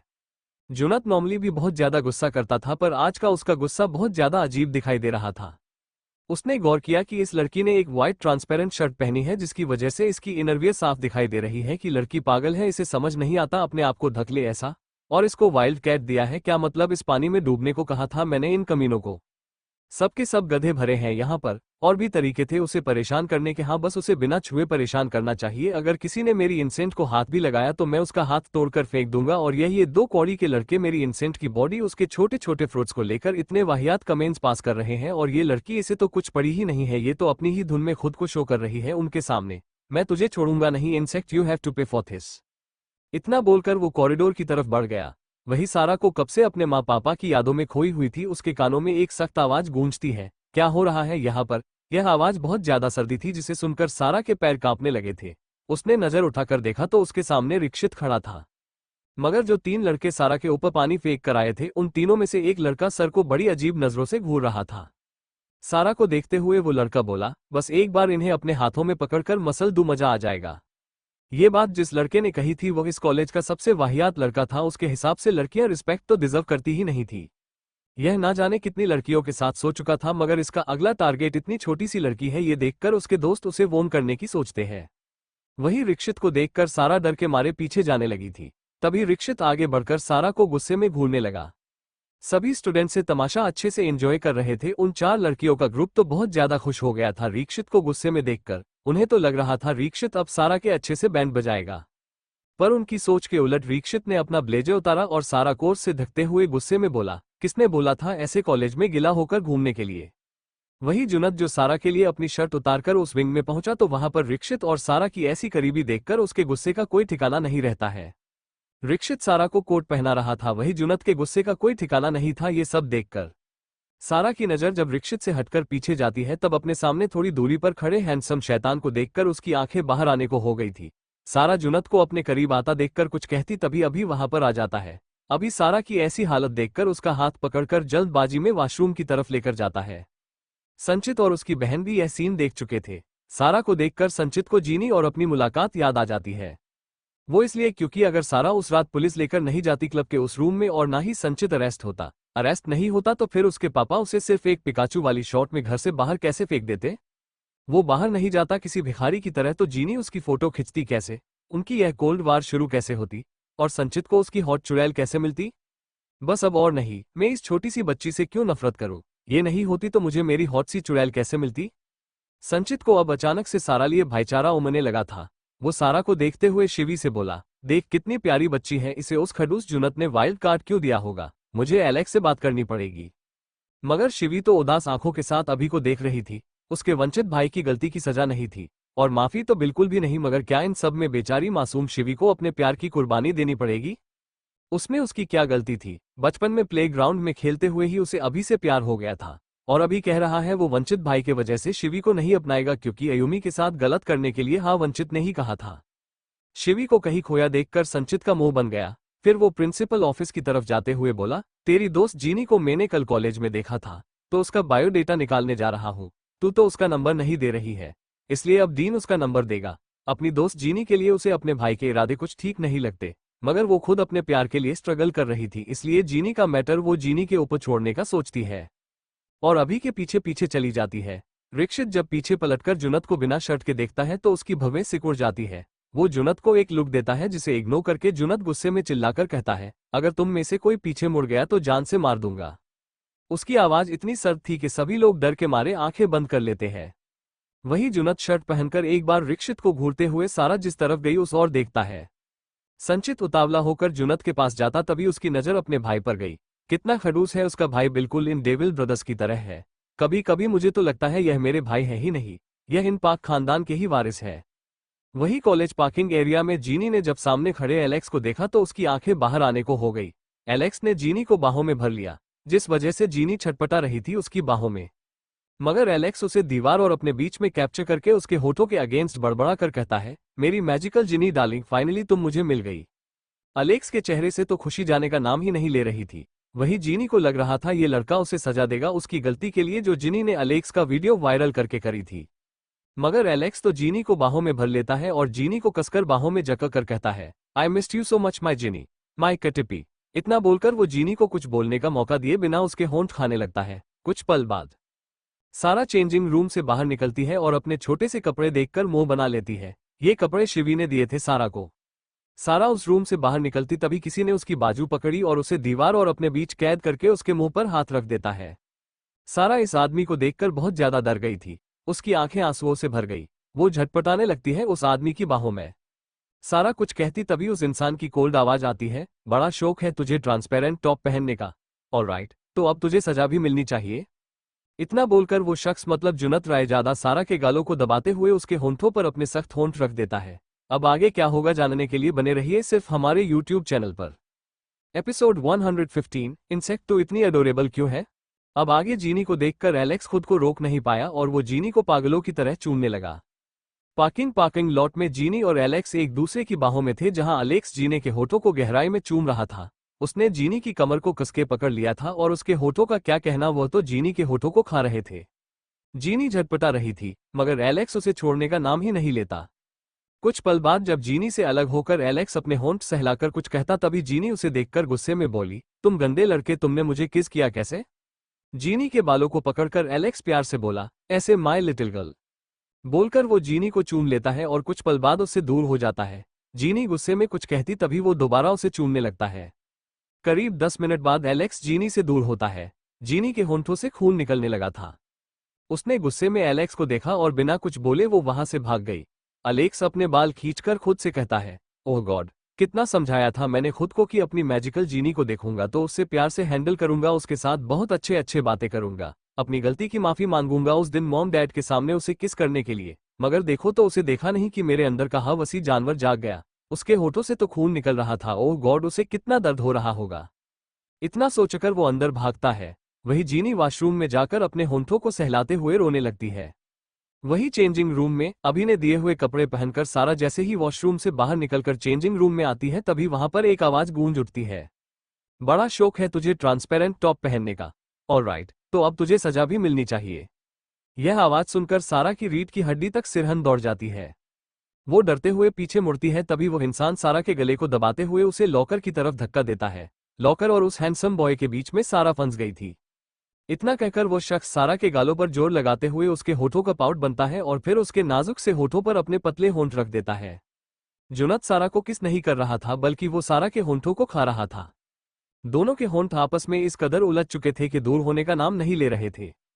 सारा जुनत को धक्का दे रही थी, मगर वो टस से मज नहीं होता। उसके हाथों में सारा की नेक थी जिसको उसने टाइटली होल्ड करके रखा था। ये सब बहुत डोमिनेटिंग था। जुनत का एक हाथ सारा के कान के पीछे हल्के से सहला रहा था और दूसरा उसकी गर्दन पर अच्छे से अपनी पकड़ बनाए हुए था। उन दोनों की किस करने की आवाज पूरे चेंजिंग रूम में सुनाई दे रही थी। जुनत पागलों की तरह सारा के पूरे मुंह का टेस्ट लेने में बिजी था। तभी पता नहीं यह सब हमारे साथ ही क्यों होता है। यह आवाज सुनकर जुनत अचानक होश में आता है। उसकी आंखें जो बंद थी अब तब खुल जाती है और वो खुद को देखता है तो उसकी बॉडी पसीने में लथपथ थी। जुनत दरवाजे के पास खड़ा था और वो दिन दहाड़े सारा को किसी करने के सपने सजा रहा था। जुनत इस समय बिल्कुल ब्लैंक एक्सप्रेशन के साथ खड़ा था। ये पागल सी इंसेक्ट उसके दिमाग के साथ खेल कैसे सकती है। इतना सोचकर वो सारा के पास जाने लगता है। सारा शीशे के सामने खड़ी थी और वो नीचे अपने कपड़ों को देख रही थी जो कुछ ज्यादा ही छोटे थे। का कोर्स अमीर खानदान की बेटी के कपड़े थे। मतलब ये कपड़े शिवी के थे जो उसने सारा को दिए थे। जुनत अब तक उसके करीब बढ़ जाता है और अपनी रूड आवाज में कहता है, बड़े ही छोटे कपड़े हैं ना। Are you feeling awkward with this clothes my insect. ये खतरनाक आवाज सुनकर सारा पीछे मुड़ती तभी जुनत उसकी पीठ से जाकर सट गया। सारा घबराते हुए बोली, मैजेस्टी आप, हाँ हमने आज कुछ नहीं किया है। प्लीज आप हमें पनिशमेंट मत देना। आप चाहे तो आ। सारा की बातें उसके मुंह में रह गई क्योंकि जुनैद के हाथ उसके पेट के इर्द गिर्द लिपटे हुए थे। जुनत मैजेस्टी तो बहुत हैंडसम है मगर वो इस जैसी गरीब लड़की के पीछे क्यों पड़े हैं। ये लड़की तो कितनी छोटी सी है और देखो तो इतने में इसने जुनत सर को फंसा लिया जो किसी लड़की को देखते तक नहीं है।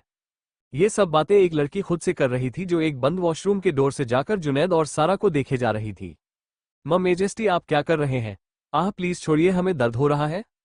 सारा की बात सुनने के बाद भी जुनैद कोई रिएक्ट नहीं करता। वो सारा की पीठ के करीब जाता है जिस वजह से सारा को उसकी मस्कुलर चेस्ट अपनी खुली पीठ पर महसूस हो रही थी। दोनों मिरर में देखते हैं जहां सारा जुनत की नजरें अपने चेहरे पर देखकर पता नहीं क्यों मगर अजीब महसूस करती है क्योंकि जुनत उसे बहुत ज्यादा इंटेंसिटी के साथ देख रहा था। दोनों एक दूसरे की आंखों में देख रहे थे। जुनत महसूस कर सकता था सारा उससे कितना डर रही है। उसने धीरे से अपनी उंगली सारा की नेवल पर घुमाई और जोर से वहां पिंच करके सारा को मिरर से अच्छे से देखने लगा। सारा ने दर्द के मारे निचले होंठ को काट लिया ताकि उसकी आवाज बाहर ना निकल सके। मिरर के थ्रू सारा की इस अदा को देखकर जुनत पर तो मानो जुनत पागल हो गया था।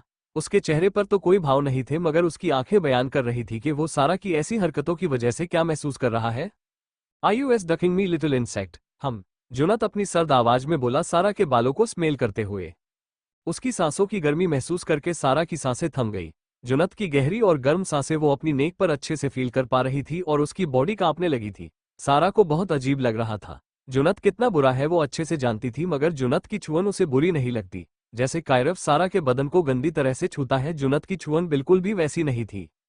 सारा बिल्कुल सही सोच रही थी। पता नहीं क्यों मगर जुनत सारा की फ्रेग्रेंस से बहुत ज्यादा अट्रैक्ट हो रहा था। ना तो सारा ने कोई परफ्यूम लगाया था और ना ही कोई ऐसा बॉडी वॉश जिसकी खुशबू आ सके। मगर जुनैद को तो सारा की बॉडी फ्रेग्रेंस पसंद आ रही थी जिस तरह से सारा स्मेल करती है वो। जुनैद चाहे तो इस छोटी सी ड्रेस में से झांकते हुए सारा के गोरे और कोमल बदन को घुरकर देख सकता था या तो फिर उसके साथ यहीं पर जबरदस्ती करके उसका फायदा उठा लेता तो भी जुनैद का कोई कुछ नहीं बिगाड़ पाता। मगर वो सारा की बॉडी पर ध्यान ही नहीं दे रहा था। शायद उसे सारा के शरीर उसके बाद से ज्यादा उसकी रूह पागल बना रही थी। जुनैद क्या कर रहा है उसे खुद को भी पता नहीं था। अक्सर सपने में जब कभी सारा उसके बेड पर होती थी तब जुनैद हर बार उसके साथ जी_स्मानी रिश्ते ही बना रहा होता था। उसने आज तक ध्यान नहीं दिया मगर आईने में दिखने वाली यह लड़की सच में कितनी मासूम है। वो एक बार भी सारा के गले से नीचे नहीं घूरता। उसकी आंखें सारा के चेहरे से हटेंगे तब ना वह नीचे देखेगा। उसकी आंखें तो सारा के चेहरे पर उसके नाजुक से गालों पर टिक गई थी। बचपन में उसने जिस फेयरी टेल के बारे में सुना था सर बिल्कुल उन्हें स्टोरी में से आई हुई एक फेरी लगती है उसे। वो सारा के बालों को एक साइड करके सारा को शीशे में देखता है जो जुनैद की छुअन की वजह से सिहर उठी थी। में मैजेस्टी आप क्या कर रहे हैं। सारा की बात सुनकर जुनैद उसे बिना किसी भाव के शिद्दत से घूरते हुए बोला, you are so freaking gorgeous. Sara की आंखें एक झटके में खुल जाती है और आईने से झांकते हुए जुनैद के अक्स को देखकर वो उसे बस देखती रह जाती है। जुनैद का हद से ज्यादा हैंडसम चेहरा आज बहुत काम मतलब शांत दिखाई दे रहा था। जुनैद की आंखें बस सारा के अक्स पर टिकी हुई थी। उसके दिल और दिमाग में अजीब उधेड़ बुन मची हुई थी। ये लड़की तो उसे फंसाना चाहती है मगर यह उसे फंसा क्यों नहीं रही है। अब वो इतना हैंडसम लड़का है पूरे कॉलेज में तो सारा को उसके ऊपर ध्यान देना चाहिए ना। वो रिक्षित को क्यों देख रही थी। वही सारा भी उसे ही देख रही थी। आज से पहले जब कभी सारा ने इस लड़के को देखा था तो ये हमेशा गुस्से में होता था। इस गुस्से वाले लड़के का ऐसा रूप भी हो सकता है, सारा ने ऐसा कभी सोचा नहीं था। और क्या कहा इन्होंने, गॉर्जियस। इतना सोचकर वो कुछ बोलती तभी जुनैद ने उसके खुले कंधों पर होंठ रख दिए। सारा की आह निकल गई। ओह इंसेक्ट, अब तुम इतनी प्यारी सी आवाज में इस तरह की आवाज निकालना बंद करो नहीं तो मेरा कंट्रोल छूट जाएगा, जुनैद ने मदहोश आवाज में कहा। उसकी मदहोश आवाज भी बेहद डरावनी थी मगर सारा पता नहीं उसे खुद से दूर धकेल नहीं पा रही थी। पहली चीज उसे जुनत से बहुत ज्यादा डर लगता था और दूसरी चीज ये है कि उसकी छुअन में कोई गलत इरादा नहीं था। जब कभी कायरव उसे छूता है तो वो सिर्फ सारा की बॉडी से मतलब रखता था, पर यह जुनत तो उसके शोल्डर लिक करते हुए भी उसके नाजुक से चेहरे को देख रहा था। जुनत ने उसके कंधे पर जीभ घुमाई और यहाँ सारा पीछे मुड़ पाती इसके पहले जुनत बोला, don't you dare my little insect, बोलकर वो सारा को अब अपने सामने कर लेता है। वही जो लड़की सारा से जल रही थी, वो सारा की ब्यूटी देखकर खुद कुछ पल के लिए सब कुछ भूल बैठी थी। उसके हाथ में फोन था और वो जुनत और सारा की वीडियो बना रही थी। वही जुनत बस सारा की आंखें देख रहा था, फिर वो सारा के पूरे चेहरे को देखता है। सारा उससे हाइट में काफी छोटी थी, जिस वजह से जुनत उसके साथ बात करने के लिए उसका नाजुक चेहरा देखने के लिए नीचे झुक रहा था। सारा की सादगी से भरपूर सुंदरता को देखकर जुनत उसके होंठों को अंगूठे से रब करते हुए अनायासी बोल पड़ता है, इंसेक्ट तो इतनी अडोरेबल क्यों है। मगर उसे तुरंत रियलाइज होता है कि वो फ्लो में क्या बोल गया। वो सारा की सादगी में जैसे खो चुका था, मगर अब उसके अंदर का शैतान बाहर निकल आया था जो उसका मेल ईगो था। वो सारा को दीवार की तरफ पुश करके उसके होंठों के अगेंस्ट बोला, बड़ा शौक है ना ट्रांसपेरेंट कपड़े पहनने का, दूसरे लड़कों के मुंह से अपने लिए बुरी बातें सुनने का, दूसरे पराये मर्द का ब्लेजर ओढ़ने का। सारा तो उसकी बातें सुनकर डर के मारे कांप रही थी। तभी जुनत उसके होठों को देखते हुए बोला, let me punish you for wearing this cheap clothes and that transparent shirt. बोलकर वो सारा के होंठों के करीब बढ़ गया। तभी सारा हिम्मत जुटाकर बोली, मम मैजेस्टी पर व्हाइट शर्ट तो कॉलेज यूनिफॉर्म है, और आप हमें सजा क्यों देंगे? हम दोनों एक दूसरे के क्या लगते हैं? हमारा कोई रिश्ता भी नहीं है। सारा ने फ्लो में आकर बोल तो दिया, मगर अब उसकी हालत खराब हो गई थी क्योंकि जुनत उसे गुस्से में घूर रहा था। जुनत की लाल आंखें बता रही थी अब सारा काम से जाएगी। अब आगे क्या होगा जानने के लिए बने रहिए सिर्फ हमारे YouTube चैनल पर। एपिसोड 116 चेंजिंग रूम में टॉर्चर। अब आगे सारा ने जुनत से कहा कि ट्रांसपेरेंट शर्ट पहनना उसकी चॉइस नहीं थी, बल्कि इस कॉलेज की यूनिफॉर्म है जिस वजह से उसे पहनना जरूरी थी। और उसने गुस्से में यह अब तक कह दिया कि जुनैद उसका कुछ नहीं लगता, उन दोनों का कोई रिश्ता नहीं है, तो फिर वो सर के साथ ऐसे बिहेव क्यों कर रहा है? उसकी बात सुनकर जुनत को बहुत ज्यादा गुस्सा आ गया था। अब ये तो भक्ति बताया कि उसका गुस्सा सारा का क्या हाल करेगा। सारा को कुछ आवाज सुनाई देती है, बहुत जल्दी से सामने दिखती है तो उसे जुनैद का गुस्से में टिमटिमाया हुआ चेहरा दिखाई देता है। वो फूल गुस्से में था और यह जुनत की नसें चटकने की आवाज थी। वो गुस्से में सारा के कंधों को पकड़कर उसे दीवार से सटाकर बोला, क्या कहा तुमने? मैं तुम्हारा कुछ नहीं लगता? तुम्हारी हिम्मत कैसे हुई है सब कहने की? तुम मेरी होकर मुझसे ये सवाल करोगी? सारा की आंखों से मोटे मोटे आंसू गिरने लगे और वो रोते हुए बोली, आप बहुत बुरे हैं, छोड़िए, हमें दर्द हो रहा है। सारा की आंखें लाल थी, वो रो रो कर सूज गई थी। अब उसकी आंखों से मोटे मोटे आंसू की बूंदें गिर रही थी। जुनत को तो लड़कियां और खासकर उनके रोने से तो ऐसी चिढ़ मचती थी कि उसका बस चले तो सभी लड़कियों को इस नीले गोले से बाहर फेंक दे। नीला गोला इक्वल्स धरती। सारा के आंसू देखकर जुनत ने बिना किसी भाव के एक उंगली से उसके आंसू पोंछे और बोला, कितना रोती है रे तू इंसेक्ट। सारा तो इतना ज्यादा कांपता देख जुनत को अब गुस्सा आ गया। एक तो ये लड़की इतनी नाजुक है कि इसके ऊपर वो गुस्सा भी नहीं कर सकता था, इसलिए वो साइड की दीवार पर पंच मारने के बाद गुस्से में सारा से कहता है, वो ट्रांसपेरेंट शर्ट क्यों पहनी तूने? और उस कमीने रिक्शित का ब्लेजर क्यों पहना? और एक बात, क्या तुझे दिखाई नहीं दे रहा था वो सारे कमीने लड़के तुझे किसी नजर से देख रहे थे? सारा कुछ नहीं कहती क्योंकि उसकी आंखों के सामने बार बार वही सीन आ रहा था जब जुनत उसके कंधों को चूम रहा था। सारा को कुछ ना बोलता देख अब जुनत गुस्से में उसके नजदीक जाकर बोलता है, गिव मी हिज ब्लेजर। सारा को अपनी बात ना मानता देखकर वो गुस्से में उसके हाथ में पकड़ी बैग से ब्लेजर निकाल लेता है और अचानक से वो सारा के बालों को मुट्ठी में भर लेता है, जिस वजह से सारा की चीख निकल जाती है। मगर सारा के चीखने से पहले कोई और चीख पड़ा था। यह उस लड़की की आवाज थी जो उन दोनों का वीडियो बना रही थी। जुनत पीछे मुड़कर उस लड़की को गुस्से में देखता है और अपनी वेस्ट बैंड से गन निकालकर चिल्लाता है, आज लगता है सबको मरना है मेरे हाथ से। बोलकर वो उस लड़की की तरफ गोलियां चलाने लगता है। वो लड़की जल्दी से वहां से भाग जाती है। वो बेचारी तो सारा के लिए चिल्लाई थी क्योंकि जुनत सारा के बाल खींच रहा था, पर अब उसकी जान पर बनाई थी, इसलिए वो अपना फोन पकड़कर वहां से भागने लगी। जुनत उसको गोली मार पता उतने में सारा ने जुनत को पीछे से बाहों में भर लिया। यहां जुनत स्टेचू बनकर रह गया था, जिसका फायदा उठाकर वो लड़की भाग गई। लड़की के जाने के बाद जब 2 मिनट बाद सारा उससे दूर हुई तब जाकर जुनत को इस लड़की की चालाकी समझ आई।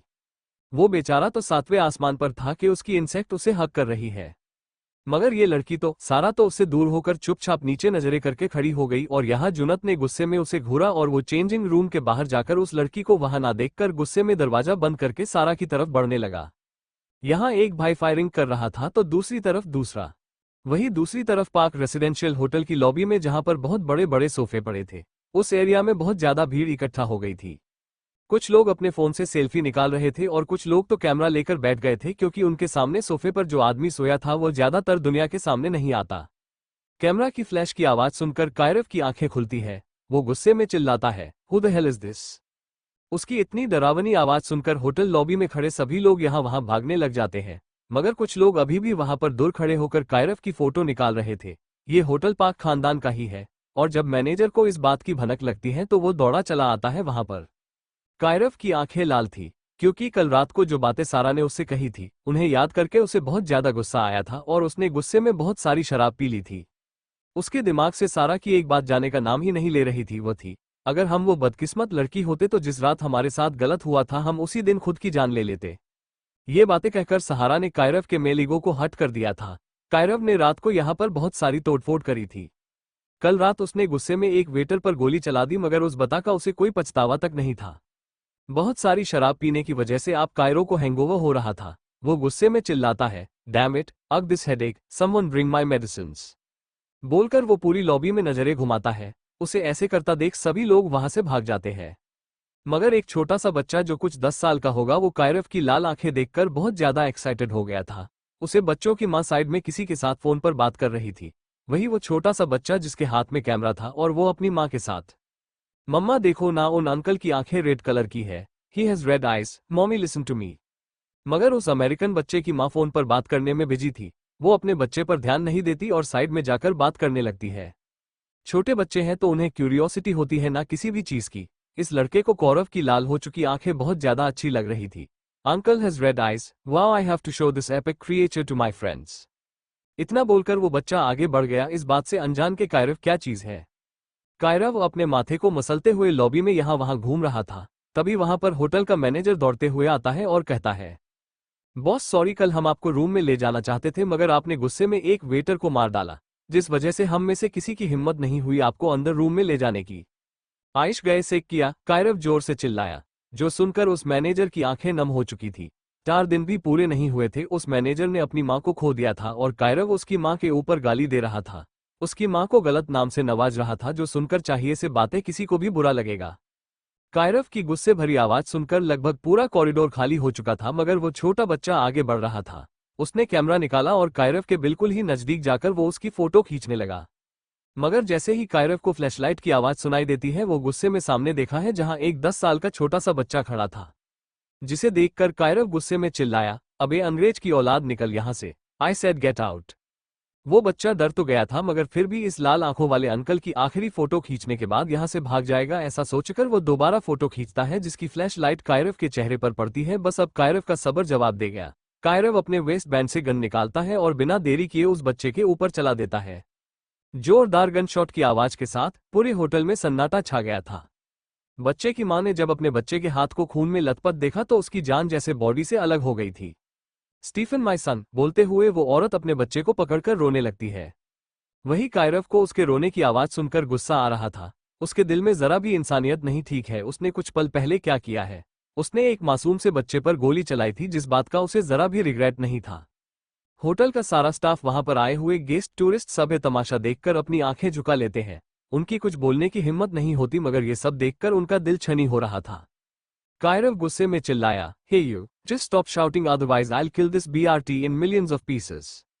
जो सुनकर उस औरत की आत्मा कांप उठती है। Please somebody give a cloth please. वो औरत रोते हुए सबसे अपने बच्चों के लिए कपड़ा मांग रही थी ताकि उसका खून रुक सके। उसे बच्चों की मां ने छोटे से कपड़े पहने थे जिन्हें फाड़ पाना तो मुश्किल था, मगर कायरव के डर से कोई भी उस औरत की मदद नहीं कर पाता है। औरत रोते हुए अपने बच्चों का माथा से हिलाकर बोलता है, mommy is here baby, don't worry you will be fine. वो बच्चा बहुत ज्यादा डर गया था। उसके हाथ से लगातार खून निकल रहा था। Please someone call the doctor और give me the cloth to clean up my son's blood please, I am begging you. औरत की बात सुनकर मैनेजर का दिल पसीज जाता है। मैनेजर अपना रुमाल निकालकर उस औरत की तरफ बढ़ता तभी वहां पर एक आवाज गूंज उठती है, यहां पर क्या हो रहा है। मिलते हैं नेक्स्ट चैप्टर में, तब तक के लिए बाय बाय। लाइक कमेंट करके रिव्यू दोगे तो मुझे अच्छा लगेगा। Do support. Next chapter ready है, चाहिए तो कमेंट करना। आप लोगों को अब स्टोरी अच्छी नहीं लग रही है लगता है। अब आगे क्या होगा जानने के लिए बने रहिए सिर्फ हमारे यूट्यूब चैनल पर। एपिसोड 117, मेरी इंसेक्ट नाराज है। बच्चे का राज आया सामने। होटल में उस औरत की बात सुनकर मैनेजर का दिल पसीज जाता है।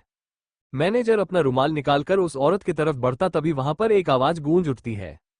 यहाँ पर क्या हो रहा है? कायरव जो आराम से अपनी हैंगओवर ड्रिंक पी रहा था, ये जानी पहचानी आवाज सुनकर वह एंट्रेंस की तरफ देखा है जहां से विहान और नरुद गुस्से में अंदर आ रहे थे। नरुद कायरव को देखकर नामे गार्डन हिलता है और चिल्लाकर कहता है, somebody call the doctor. Vihan और नरुद समझ गए थे यहाँ क्या हुआ है। वो दोनों उस बच्चे की हालत देखकर विश्वास के साथ कौरव को देखते हैं, जो बिना किसी भाव के उन दोनों को देख रहा था। नरूटो खुद से कहता है, सच में जैसा बाप वैसा बेटा। मैं कितना भी कह लूं मिस्टर पार्क, मेरे पापा नहीं है, पर यह बात झूठलाई नहीं जा सकती कि भैया और मेरी रगों में उन्हीं का खून दौड़ रहा है। विहान उस बच्चे के पास बैठकर अपनी जेब से हैंडkerchief निकालकर उसके जख्म पर बांध देता है और जब से फोन निकालकर जल्दी से डॉक्टर को वहां पर बुलाता है। कुछ 5 मिनट के बाद ही डॉक्टर वहां पर आ जाते हैं और उस बच्चे का इलाज शुरू हो जाता है। विहान और नरुद दोनों कायरव को देख रहे थे। कायरव उन दोनों को देखकर कैजुअल कहता है, तुम दोनों यहाँ पर क्या कर रहे हो? और नेट तू कब आया वापस? कायरव को देखकर नरुद गुस्से में बोला, मैं आपसे जो बात पूछूंगा मुझे उसका सही सही जवाब चाहिए भैया। मैं सही जवाब ही देता हूं, जो पूछना है पूछ जल्दी, मेरे पास वक्त नहीं है, मेरे सिर में बहुत ज्यादा दर्द हो रहा है। इतना बोलकर वो काउच पर बैठकर न्यूज़पेपर पढ़ने लगता है। इस बच्चे की गलती क्या है जरा बताएंगे आप, जो आपने इसके ऊपर गोली चलाई? ये तो आपका कोई राइवल भी नहीं है, मासूम सा 8-9 साल का बच्चा है, फिर भी आपने इसके ऊपर गोली चला दी। इसकी वजह क्या होगी भैया? आखिरी बात कहते हुए उसका जबड़ा कस गया था। उसे तो कायरव को अब अपना भाई कहते हुए भी शर्म आ रही थी। तुझे पता है मुझे कैमरे के फ्लैश से कितनी प्रॉब्लम होती है, फिर भी यह शैतान बच्चा मेरी फोटोज क्लिक कर रहा था। सिर्फ कमरे की फ्लैशलाइट के लिए आप इतना गिर गए कि आपने उस बच्चे को गोली मार दी? विहान थोड़ी ऊंची आवाज में बोला, नेट भाई आप काय भाई से ऐसे बात क्यों कर रहे हैं? माना भैया ने जो किया वो गलत है, पर आप उन्हें गिरा हुआ क्यों कह रहे हैं?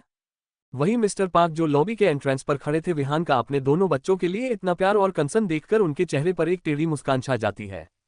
ओह पांडा चूजे, तू कुछ भी कर ले मगर मेरी स्ट्रेंथ तो मेरे ये बच्चे हैं। माना मुझे विहान और जुनत को मेरे काय और नरुद से आगे बढ़ता देखकर तकलीफ होती है, मगर वह दोनों है भी तो मेरे ही भतीजे। पांडा तू लाख कोशिश कर ले मुझे बर्बाद करने की, मेरे ये बच्चे और उनकी यूनिटी मुझे कभी बर्बाद नहीं होने देगी। तूने मेरे बिजनेस पर कितना अटैक किया, मेरी फैक्ट्रीज जला दी, मगर उसका अंजाम क्या हुआ? मेरे सभी बच्चों ने मिलकर मेरी कंपनी को वापस से स्टार्ट किया, अपनी यूनिटी दिखाकर तुझे अच्छा सबक सिखाया। इतना सोचते हुए वो आगे बढ़ गए। विहान को कायरव की साइड लेता देख नरुद गुस्से में बोला, विहान तू इनकी तरफदारी मत कर, माना हम सब भाई हैं, मगर इन्होंने जो किया वो बहुत ज्यादा गलत है। नरुद अपने बड़े भाई के लिए ऐसे शब्द इस्तेमाल करोगे अब तुम, वो भी इस छोटे से बच्चे के लिए? मिस्टर पार्क वहां आकर बोले। नरुद बस उन्हें गुस्से में एक लुक देता है और उस बच्चे के माथे को सहलाते हुए डॉक्टर से पूछता है, डॉक्टर सब ठीक है ना? और इस लिटिल चैंप के इलाज में जो भी खर्च आएगा वो मेरी तरफ से ले लेना। और फिर वो बच्चे की मां को देखकर बोला, मिस जो कुछ हमारे लिटिल चैंप के साथ हुआ उसके लिए मेरी माफी किसी काम की नहीं है, मगर आप इन सब पर एक्शन ले सकती है। आप मिलिट्री के पास जा सकती है और गुनहगार को सजा भी दिलवा सकती है। इतना बोलकर वह कायरव की तरफ देखता है और दोबारा उस औरत को देखकर कहता है, आपका नाम और एड्रेस मेरे सेक्रेटरी को दे देना, मुझसे जितना होगा मैं आपकी हेल्प करूंगा। वो औरत उसकी बातें सुनती जरूर है मगर कुछ रिएक्ट नहीं करती। बेचारी कहती भी क्या, उसका बच्चा इस हाल में मौजूद था। रूम और अयुमी उस दादी के घर पर गए थे। रूम दादी को देखकर गुस्से में कहता है, आपने मेरी सनशाइन को इतने सालों तक संभाल कर रखा, इसलिए मैं आपका एहसानमंद हूँ, लेकिन अपने मुझसे मेरे बच्चे की बात छिपाई कैसे? वही वीर एक खंबे के पीछे खड़े होकर ये सब सुन रहा था। वो तो रूम का मुंह तोड़ देना चाहता था। कौन से बच्चे की बात कर रहा है ये घटिया आदमी? वो बच्चा जिसे इसने कभी दुनिया में लाने के बारे में नहीं सोचा था, उल्टा इस आदमी ने अपनी बीवी के पेट में पल रहे बच्चे को मार दिया था। वीर दोबारा रूम की ओर देखता है और दादी माँ के प्रति उसके ऐसे रवैये को देखकर दांत पीस लेता है। अयुमी को भी गुस्सा आ रहा था रूम पर, मगर वो चुप रहती है। उसे भी जानना था आखिर उसका बच्चा कहाँ है। उसकी आंखें तो बहे जा रही थी। 5 महीने प्रेग्नेंट थी वो, और कोमा से बाहर आने के बाद उसे लगा था ये बच्चा उसने खो दिया। आज जब पता लग रहा है उसका बच्चा जिंदा है तो अयुमी को जैसे दुनिया मिल गई थी। बोलिए दादी माँ, कुछ आप बताएंगी या फिर मैं आपकी फैमिली को उठवा लूं? रूम की बात सुनकर अयुमी, दादी और वीर तीनों घबरा जाते हैं। अयुमी आगे बढ़कर रूम की बाजू पकड़कर कहती है, रम्यक जी प्लीज दादी माँ पर गुस्सा मत करिए, उन्होंने हमें मुश्किल वक्त में संभाला है। रूम अपना गुस्सा कंट्रोल करके अयुमी के माथे को चूम लेता है। मेरी प्रिंसेस तुम घबराओ मत, मैं नहीं कर रहा गुस्सा बच्चे। इतना बोलकर वो अयुमी के माथे को चूम कर दादी को देखकर कुछ कहता, इसके पहले दादी बोली, बेटा तुम्हारा गुस्सा जायज है मगर मैं इस बारे में कुछ नहीं जानती। अयुमी बिटिया को हमारे पास एक आदमी छोड़कर गया था जिसको हम नहीं जानते हैं, मगर उसके कपड़ों पर पांडा बना हुआ था। ये बात सुनकर तो रूम की आंखें मानो बाहर आने को हो गई थी। वही अयुमी को कुछ पता नहीं लगता अपने बच्चे के बारे में।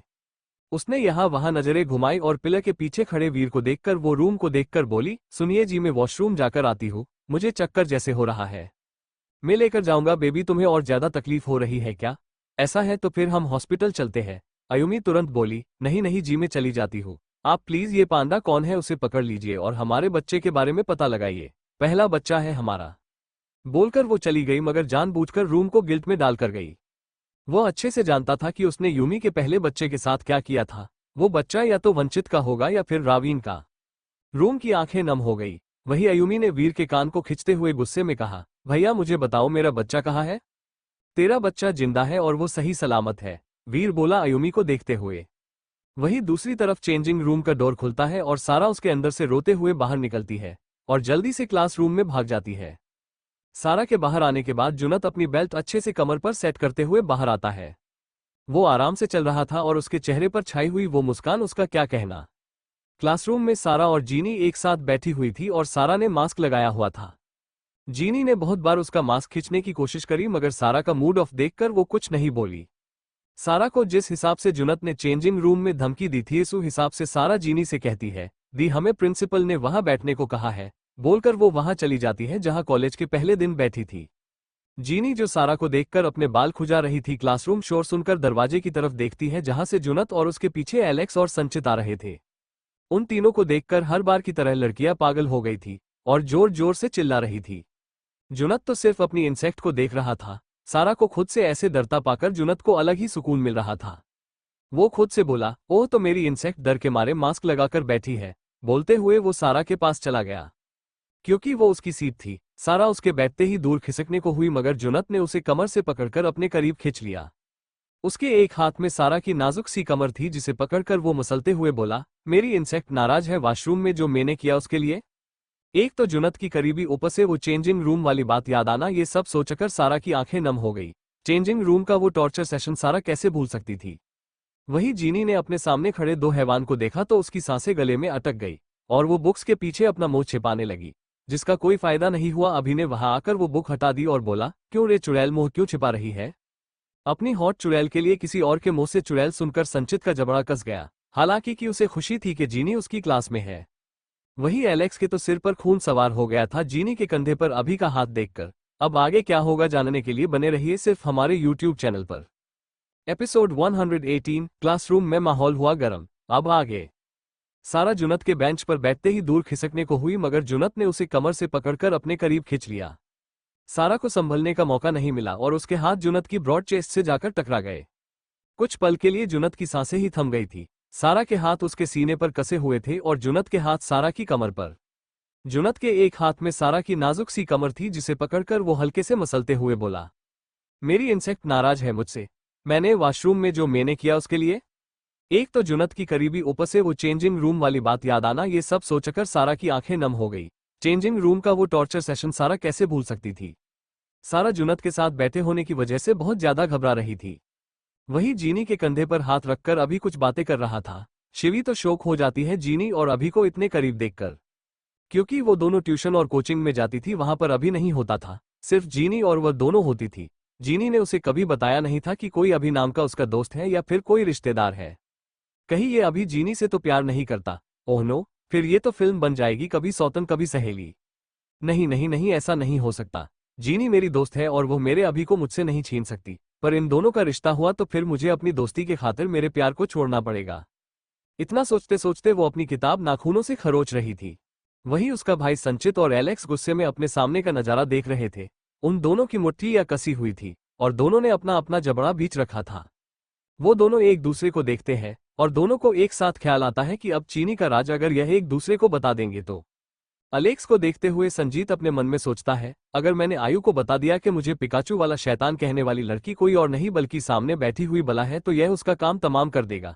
इसलिए मैं नहीं बताऊंगा कि मेरा वो पिकाचू वाला वीडियो इसी लड़की ने वायरल किया था। वही एलेक्स के मन में अलग उधेड़ बूंद चल रही थी। अगर मैं संजीत को बता दिया कि यह वही लड़की है जिसने मुझे तोड़ा था, जिसने मेरा वीडियो वायरल करवाया, जिसे हम दोनों को होटल रूम में as a gay couple viral करवा दिया, यह वही है जिसने मेरी पिटाई वाली वीडियो लीक कर दी। ये सब बातें अगर संचित को पता चली तो वो जीनी को छोड़ेगा नहीं, इतना सोचकर एलेक्स ठान लेता है। जीनी ही उसके बॉलर्स की दुश्मन है, ये बात वो उसे नहीं बताएगा। अभी जीनी के कंधे पर और पास जाकर हाथ रखता तभी शिवी चिल्ला पड़ती है, मेरी दोस्त तू यहाँ पर आ गई और मुझसे मिली भी नहीं। वो दोनों अपनी सोच से बाहर आ जाते हैं और आगे बढ़कर अभी को गुस्से में घूरने लगते हैं। उस बेचारे को तो समझ में ही नहीं आता उसको किस लिए घूरे जा रहे हैं। जीनी भी उन दोनों को डरते हुए देख रही थी। उन दोनों की लाल आंखें देखकर उसे समझ आ रहा था आगे उसके साथ बहुत कुछ बुरा होने वाला है। वो दोनों जीनी को घूरते हुए आगे बढ़ जाते हैं। जाते हुए दोनों अभी के कंधे को धक्का मार कर जाते हैं। वो बेचारा तो समझ नहीं पाता ये दोनों आज उसके पीछे क्यों पड़े हुए हैं। वो तो कभी किसी से मतलब नहीं रखते, तो फिर आज क्यों अभी की कुटाई लगाने के पीछे पड़े हैं। इतना सोचकर अभी अपना सिर खुजाते हुए वापस से अपनी सीट पर जाकर बैठ जाता है। वो दोनों एक बार मुड़कर जीने को देखते हैं गुस्से में। इस लड़की ने किसी दूसरे लड़के को अपने करीब आने कैसे दिया, इस लड़के का बाद में कुछ करना पड़ेगा, इतना सोचकर वो दोनों आगे बढ़ गए। मगर जैसे ही एलेक्स और संचित ने जुनत के पास किसी लड़की को देखा उनकी आंखें बाहर आने को हो गई। एलेक्स जानता था जुनत अपनी स्टेप सिस्टर के साथ बैठा हुआ है, क्योंकि कल उसने सारा को पार्क पैलेस में देख लिया था। मगर मुद्दे की बात तो ये थी उसे समझ नहीं आता ये चमत्कार हुआ कैसे। ये चुने तो अपने स्टेप सिस्टर से कितनी नफरत करता था और कॉलेज में उसी के साथ बैठा हुआ है, लेकिन एक सेकंड इसको कैसे पता चला कि यही लड़की उसकी बहन है। एलेक्स अपना सिर खुजाते हुए बैठ गया। वही संचित ने जब इस लिटिल गर्ल को जुनत के पास बैठे देखा तो उसके दिमाग में घंटी बजी। ओह नो, इस लड़की ने तो रीक्षित भैया का टावर खड़ा कर दिया था, और यह जुनत इसे अपने साथ लेकर क्यों बैठा हुआ है। उम्मीद करता हूं जो मैं सोच रहा हूं वो सब गलत हो और इस जुनत के बच्चे को इस लिटिल गर्ल में कोई भी इंटरेस्ट ना हो। सोचते हुए वो भी एलेक्स के साइड में बैठ जाता है। संचित तो बस सोच ही सकता था, उसे क्या पता जुनैद को सारा में इंटरेस्ट नहीं था, बल्कि उसे यह इंसेक्ट आंखों में खटक गई थी। अब वक्त ही बताएगा जुनैद सारा के साथ क्या करेगा। वो प्रोफेसर क्लासरूम में आते हैं। उनके आते ही पूरी क्लास शांत हो जाती है। इतनी देर हो गई थी मगर अभी भी जुनैद का हाथ सारा की कमर पर था और वो दोनों एक दूसरे के करीब बैठे हुए थे। सभी लड़कियां मन महसूस कर रह गई थी। ये तो यूनिचारियों के लिए रोज का ही था। जब कभी विहान और जुनैद क्लास में होते थे वो पीछे मुड़कर उनकी तरफ देखा तक नहीं सकती थी। आज तक जिन जिन लड़कियों ने ये कोशिश की है जुनैद ने गुस्से में कुछ ना कुछ उनके ऊपर मारकर फेंक दिया है, जिस वजह से किसी का सर टूटा है तो किसी का मुंह। ऊपर से सारा अब जुनैद के साथ बैठ रही थी उसके बेंच पर, जिस वजह से उन सभी लड़कियों को बहुत ज्यादा जलन महसूस हो रही थी। वही जुनैद अभी तक सारा के जवाब का इंतजार कर रहा था। वो थोड़ा गुस्से में बोला, उस साइड के बेंच पर कुछ लिखा हुआ है क्या जो तू वहां पर देख रही है। फिर खुद से कहता है, देखो तो सामने इतना हैंडसम लड़का बैठा है और यह महारानी कहीं और ही नजरें गड़ाए बैठी है। वो सारा के कान को हल्के से काटकर धीमी आवाज में बोलता है, मुंह में जबान नहीं है, यह जबान चेंजिंग रूम में छोड़कर आई हो। चेंजिंग रूम का जिक्र सुनकर सारा की आंखें नम हो जाती है और जुनैद के चेहरे पर टेई मुस्कान छा जाती है। वो दोनों उन पलों को याद करने लगते हैं। फ्लैशबैक। जुनैद जैसे ही चेंजिंग रूम का दरवाजा बंद करके गुस्से में सारा की तरफ मुड़ता है, वो डरते हुए पीछे जाने लगती है। पीछे जाते हुए वो दीवार से टकरा जाती है। उसकी आंखों में डर था, बहुत ज्यादा डर। सारा रोते हुए बोली, प्लीज मेजेस्टी हमें छोड़ दीजिए प्लीज। जुनैद गुस्से में अपनी बेल्ट निकालकर उसे हाथों में फोल्ड करके कहता है, बहुत शौक था ना तुम्हें उस लड़की को यहाँ से जिंदा बाहर भेजने का। अब तू देखेगी जुनैद रायजादा का गुस्सा। अब आगे क्या होगा जानने के लिए बने रहिए सिर्फ हमारे यूट्यूब चैनल पर। एपिसोड 119 यूनिवर्सिटी ना होकर फिल्म सिटी है, रीकैप। सारा रोते हुए बोली, प्लीज मेजेस्टी हमें छोड़ दीजिए प्लीज। जुनैद गुस्से में अपनी बेल्ट निकालकर उसे हाथों में फोल्ड करके कहता है, बहुत शौक था ना तुम्हें उस लड़की को यहाँ से जिंदा बाहर भेजने का। अब तू देखेगी जुनैद रायजादा का गुस्सा। अब आगे सारा को जुनैद से बहुत ज्यादा डर लग रहा था। वो रोते हुए पीछे जाने लगती है। उसकी आंखें झरने की तरह बरस रही थी। कायरव ने जो उस रात को बेचारी के साथ किया था, उसे बेल्ट से मारा था, वह हादसा सारा अभी तक नहीं भूल पाई थी, जिस वजह से वो बहुत ज्यादा घबरा गई थी। वो पीछे जाते हुए रोकर हाथ जोड़कर कहती है, देखिए हमने आपको फंसाने की कोशिश नहीं की है। उस लड़की की जगह पर आप हमें कोई भी सजा दे दीजिए, पर हमें बेल्ट से मत मारिए। बोलते हुए वो पीछे जाकर दीवार से सट जाती है। जुनैद सारा को ऐसे देखकर गुस्से में कहता है, इतना नाटक मत करो, मुझे पता है तुमको भी बाकी लड़कियों की तरह अमीर लड़के पसंद है। अब वो सारा के एकदम करीब जा पहुंचा था। उसे देखकर सारा जल्दबाजी में पीछे जाने के चक्कर में जमीन पर गिर जाती है और रेंगते हुए पीछे जा पहुंचती है। जुनैद तो फूल गुस्से में बेल्ट हाथों पर लपेटने के बाद कहता है, तो क्या कह रही थी, उस लड़की के बदले की सजा मैं तुझे दे दूं? तू सच में पागल है क्या? एक नंबर की। जो तुझे दिखाई नहीं दिया था उसके हाथ में फोन था और वो हम दोनों की वीडियो बना रही थी। मैंने तो मैसेज भेज दिया बॉडीगार्ड को, उसका फोन अब तक हैक भी हो चुका होगा और वो वीडियो डिलीट भी हो चुकी होगी। पर क्या तुझे समझ नहीं आता कि वो तेरा बुरा चाह रही थी, फिर भी तू उसको बचाने के चक्कर में उसको यहाँ से भगा रही है। मगर सारा तो रोते हुए बस उसके हाथ में पड़े हुए बेल्ट को देखे जा रही थी। उसे बहुत ज्यादा डर लग रहा था आप अपने लिए। सारा रोते हुए बोली, प्लीज प्लीज मुझे मत मारो, बहुत दर्द होता है इससे, प्लीज सर प्लीज। इतना बोलकर वो हाथ जोड़ लेती है। जुनत तो बिल्कुल अवाक रह गया था। आखिरकार ये लड़की ऐसी हरकतें क्यों कर रही है, और इसने क्या कहा बेल्ट से बहुत ज्यादा दर्द होता है, तो क्या इसे पहले किसी ने बेल्ट से मारा है? वो यही सब सोचने लगता है। क्या कहा तूने? बेल्ट से बहुत ज्यादा दर्द होता है, यही कहा ना? क्या तुझे इससे पहले किसी ने बेल्ट से मारा है? और पागल लड़की, मेरे हाथ में बेल्ट पड़ा है तो क्या मैं तुझे मारूंगा? सही कहता है, खूबसूरत लड़कियों के पास दिमाग नहीं होता ना, तेरे पास भी दिमाग की बहुत ज्यादा कमी है। उसकी बात सुनकर रोती हुए सारा उसे चौंकते हुए देखने लगती है। उसे समझ नहीं आता अभी जुनैद ने क्या किया, उसकी तारीफ की या फिर उसकी इंसल्ट की। एक तो यह उसे खूबसूरत बोल रहा है, ऊपर से कह रहा है खूबसूरत लड़कियों के पास दिमाग की कमी होती है। फिलहाल सारा उसकी बातों पर ध्यान नहीं देती और उसकी नजर तो बेल्ट के ऊपर ही जमी हुई थी। वो मोटा सा बेल्ट देखकर सारा की जान हलक में अटक रही थी। वही जुनैद खुद भी शौक में था कि उसने इस लड़के को खूबसूरत कहा कैसे, जबकि उसकी नजरों में तो दुनिया की सारी लड़कियां बदसूरत है। या तो फिर वो किसी को नोटिस नहीं करता था, तो वह इस लड़के को इतना नोटिस क्यों कर रहा है, उसे क्या लेना देना। बस यही सब सोचते हुए वो सारा के पास बैठ जाता है और उसके गालों को सहलाते हुए थोड़ा गुस्से में बोलता है, तूने उस रिक्शित का कोट पहना कैसे? सारा रोते हुए बोली, जैसे उन्होंने पहनाया वैसे। सारा की मासूमियत भरा जवाब सुनकर जुनत को समझ नहीं आता उसे गुस्सा करना चाहिए या फिर सारा की इस मासूमियत पर घायल हो जाना चाहिए। फिलहाल तो वो गुस्से वाला ऑप्शन सिलेक्ट करता है और अपना एंग्री मोड ऑन करके सारा के ऊपर चिल्लाता है, मना किया था ना, किसी के करीब मत जाना। सारा उसकी बात सुनकर तपाक से बोली, मगर कब किया था? और आप ये बेल्ट थोड़ा दूर रखिए ना प्लीज, हमें डर लग रहा है। जुनत वो बेल्ट फेंक कर कहता है, तू सच में किसी छोटी बच्ची से भी छोटी है। वैसे तो तुझे सुपर बाइक चलानी आती है और तेरी हरकतें ओफ। बोलते हुए उसे याद आया कि उसने सारा को मना ही कब किया था। उसने तो सारा को कोई धमकी नहीं दी थी। धमकी नहीं दी तो अब दे रहा हूं, किसी दूसरे लड़के के करीब मत जाना। जुनत गुस्से में अपने हाथों का पंच बनाकर आईने में देखते हुए बोला, पहले नहीं बता सकता था क्या तू? सारा जमीन से उठते हुए बोली, प्लीज सर हमें जाने दीजिए ना। जुनत गुस्से में वॉश बेसिन पर पड़ी बैग के अंदर से रिक्शित का ब्लेजर निकालकर गुस्से में बोला, ओह तो इसका ये कस्टम मेड ब्लेजर आज हेवन में भेज देता हूँ। और सारा की जाने वाली बात याद करके कहता है, जाने दो कहाँ जाने दो, तुम मेरी हो इसलिए मेरे ही पास रहोगी। फिर खुद से, ओ नो, मैं ये सब क्या बोल रहा हूँ। सारा तो उसकी बात सुन के बस अब पागल होने की रह गई थी। कभी बुरी लड़की कहता है, कभी कुछ भी सुनाता है, और आज तो इसने हद ही कर दी, कायरव की तरह उसके ऊपर हक जाता रहा है। जुनत अपनी बात बदलकर बोला, क्या कहा था तूने हमसे? आपने कुछ नहीं कहा। हम मतलब कितने लोग हो तुम? कितने लोगों की गैंग है तुम्हारी? उसकी बात सुनकर सारा का मुंह देखने लायक था। उसमें थोड़ा गुस्से में कहा, हम मतलब सिर्फ हम मतलब हम अकेले। जुनत उस ब्लेजर को ऐसे देख रहा था जैसे उसकी सांसें ही निचोड़ लेगा। वो सारा को देखकर बोला, ओह मुझे लगा तुम जैसी भोली सूरत वाली लड़की गैंग लेकर घूम रही है। वैसे अब बड़ा गुस्से में बात मर रही है। जब वो लड़के तुझे गंदी नजरों से देख रहे थे तब गुस्सा कहाँ था तेरा? उद्धरण चिन्ह। सारा कुछ नहीं बोल पाती। वो बस रोते हुए खुद से बोली, है भगवान ये इंसान खड़ूस थे तभी अच्छे थे, इनका छोटे बच्चे वाला रूप कुछ ज्यादा ही डेंजर है। इस छोटे बच्चे का छोटा भाई और खतरनाक है, देखना चाहेगी? बोलकर वो सारा के पास जाकर उसका हाथ पकड़कर अपने डेमोन पर रख देता है। सारा तो अब जोर जोर से रोने लगी थी। ये चीज अपने हाथों पर फील करना बेचारी के लिए बहुत बड़ा और घातक काम था। वही जुनत भारी सांसें लेकर बोला, पता है तू रोज रात मेरे सपने में आती है और पता नहीं कितनी सेक्सी सी चिल्लाती है। पहली बार जब हम मिले थे तब तू चिल्लाई थी, आह हमारी कमर। उफ क्या आवाज थी तेरी, अभी तक रातों को मेरी नींद खराब करती है तेरी आवाज। बोलकर वो आंखें बंद कर लेता है, क्योंकि सारा के कोमल हाथों का स्पर्श उसे पागल बना रहा था। सारा को खुद से दूर हटता देख वो उसे कसकर बाहों में भर लेता है और उसका हाथ नीचे रब करने लगता है। 2 मिनट बाद उसे रियलाइज हुआ कि सारा सुबक रही है, तो वो आंखें खोलकर सारा के आंसू देखकर पता नहीं क्यों अपना हाथ सारा के हाथ के ऊपर से हटा देता है। सारा जल्दी से हाथ पीछे लेकर जुनत से कहती है, आप गंदे इंसान हैं, आपने हमारा हाथ गंदी जगह पर रख दिया, छी हमें जाने दो, अरे कायरव सर आप यहाँ।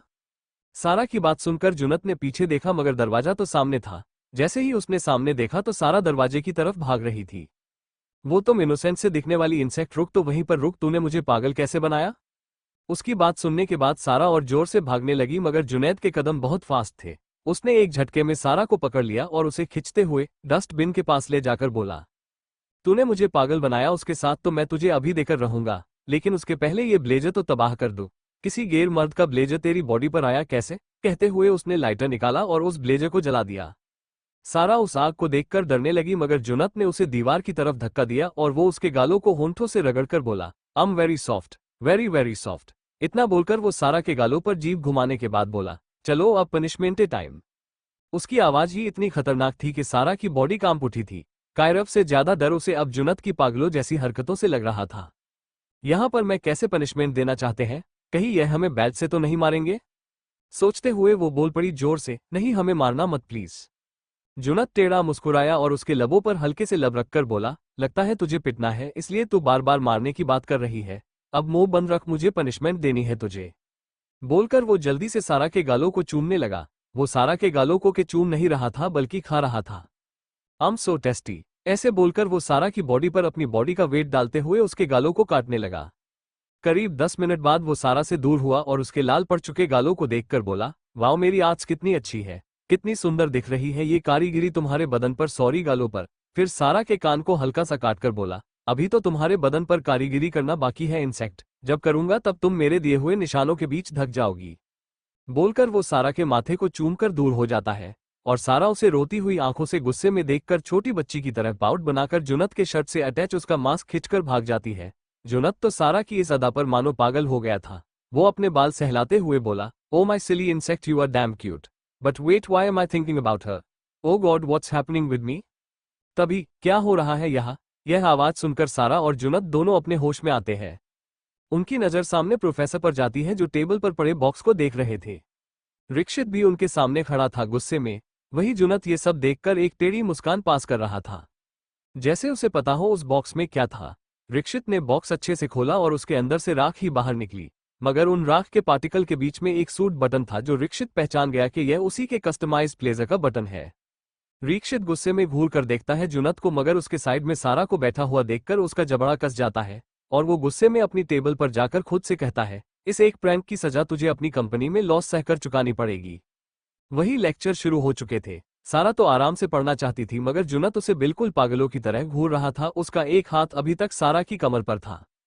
पूरे 3 घंटे सारा जुनत की हरकतों की वजह से सदमे में थी, क्योंकि वो सारा की कमर को छोड़ ही नहीं रहा था। उसके मखमली पेट को अपनी उंगलियों से मसल रहा था। वो पढ़ाई पर ध्यान तक नहीं दे रहा था, मगर सारा तो फूल मन लगाकर पढ़ रही थी। वही संचित और एलेक्स गुस्से में आगे घूर रहे थे, जहां जीनी की साइड में एक लड़का जाकर बैठ गया था।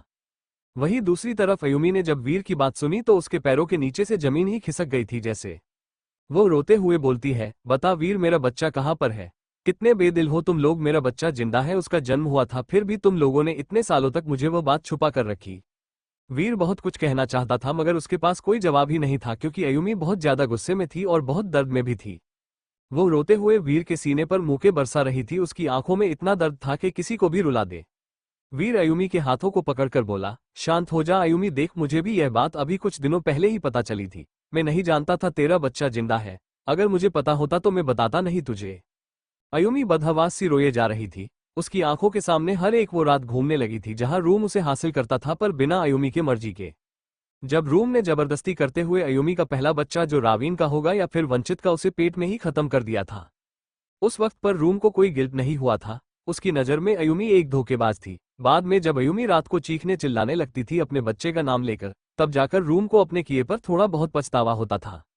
वो बहुत कोशिश करता था अयुमी को कम दर्द देने की, मगर उसकी आंखों के सामने से वो मंजर जाने का नाम ही नहीं लेता था जब वंचित अयुमी के ऊपर था और वो दोनों रिश्तों की मर्यादा लंघ रहे थे। अयुमी की आंखें और लाल हो जाती हैं रूम की घटिया हरकतें याद करके। वो रो रही थी। उसकी आंखों में गुस्से की आग थी। तुम्हारी वजह से क्या कुछ नहीं सहना पड़ा मेरे बच्चे को, और मुझे, मैं तुम्हें छोड़ूंगी नहीं रमेक। अयुमी वीर से पूछती है उसका बच्चा कहाँ पर है, तो वीर कहता है, फिलहाल तो मुझे इस बारे में कुछ नहीं पता, फिर भी मैं अपनी पूरी कोशिश कर रहा हूँ तेरे बच्चे को ढूंढने की। पांडा कौन है वो, हमारी इतनी मदद क्यों कर रहा है पता नहीं।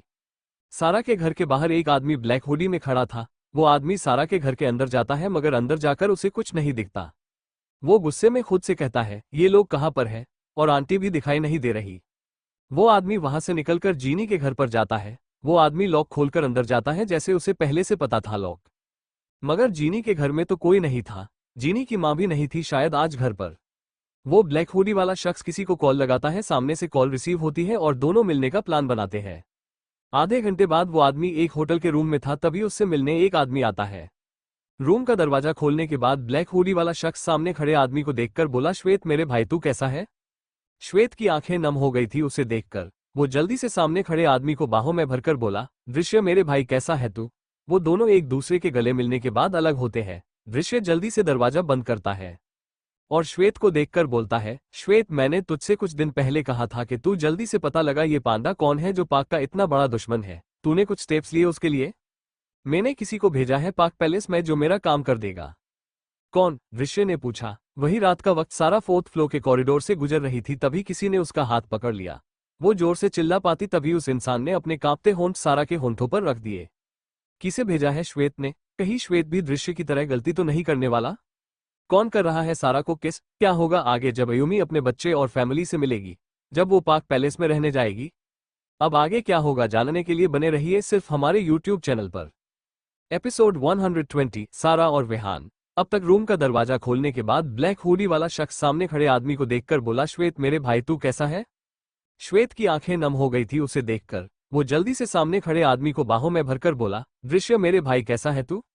वो दोनों एक दूसरे के गले मिलने के बाद अलग होते हैं। दृश्य जल्दी से दरवाजा बंद करता है और श्वेत को देखकर बोलता है, श्वेत मैंने तुझसे कुछ दिन पहले कहा था कि तू जल्दी से पता लगा ये पांडा कौन है जो पाक का इतना बड़ा दुश्मन है। तूने कुछ स्टेप्स लिए उसके लिए?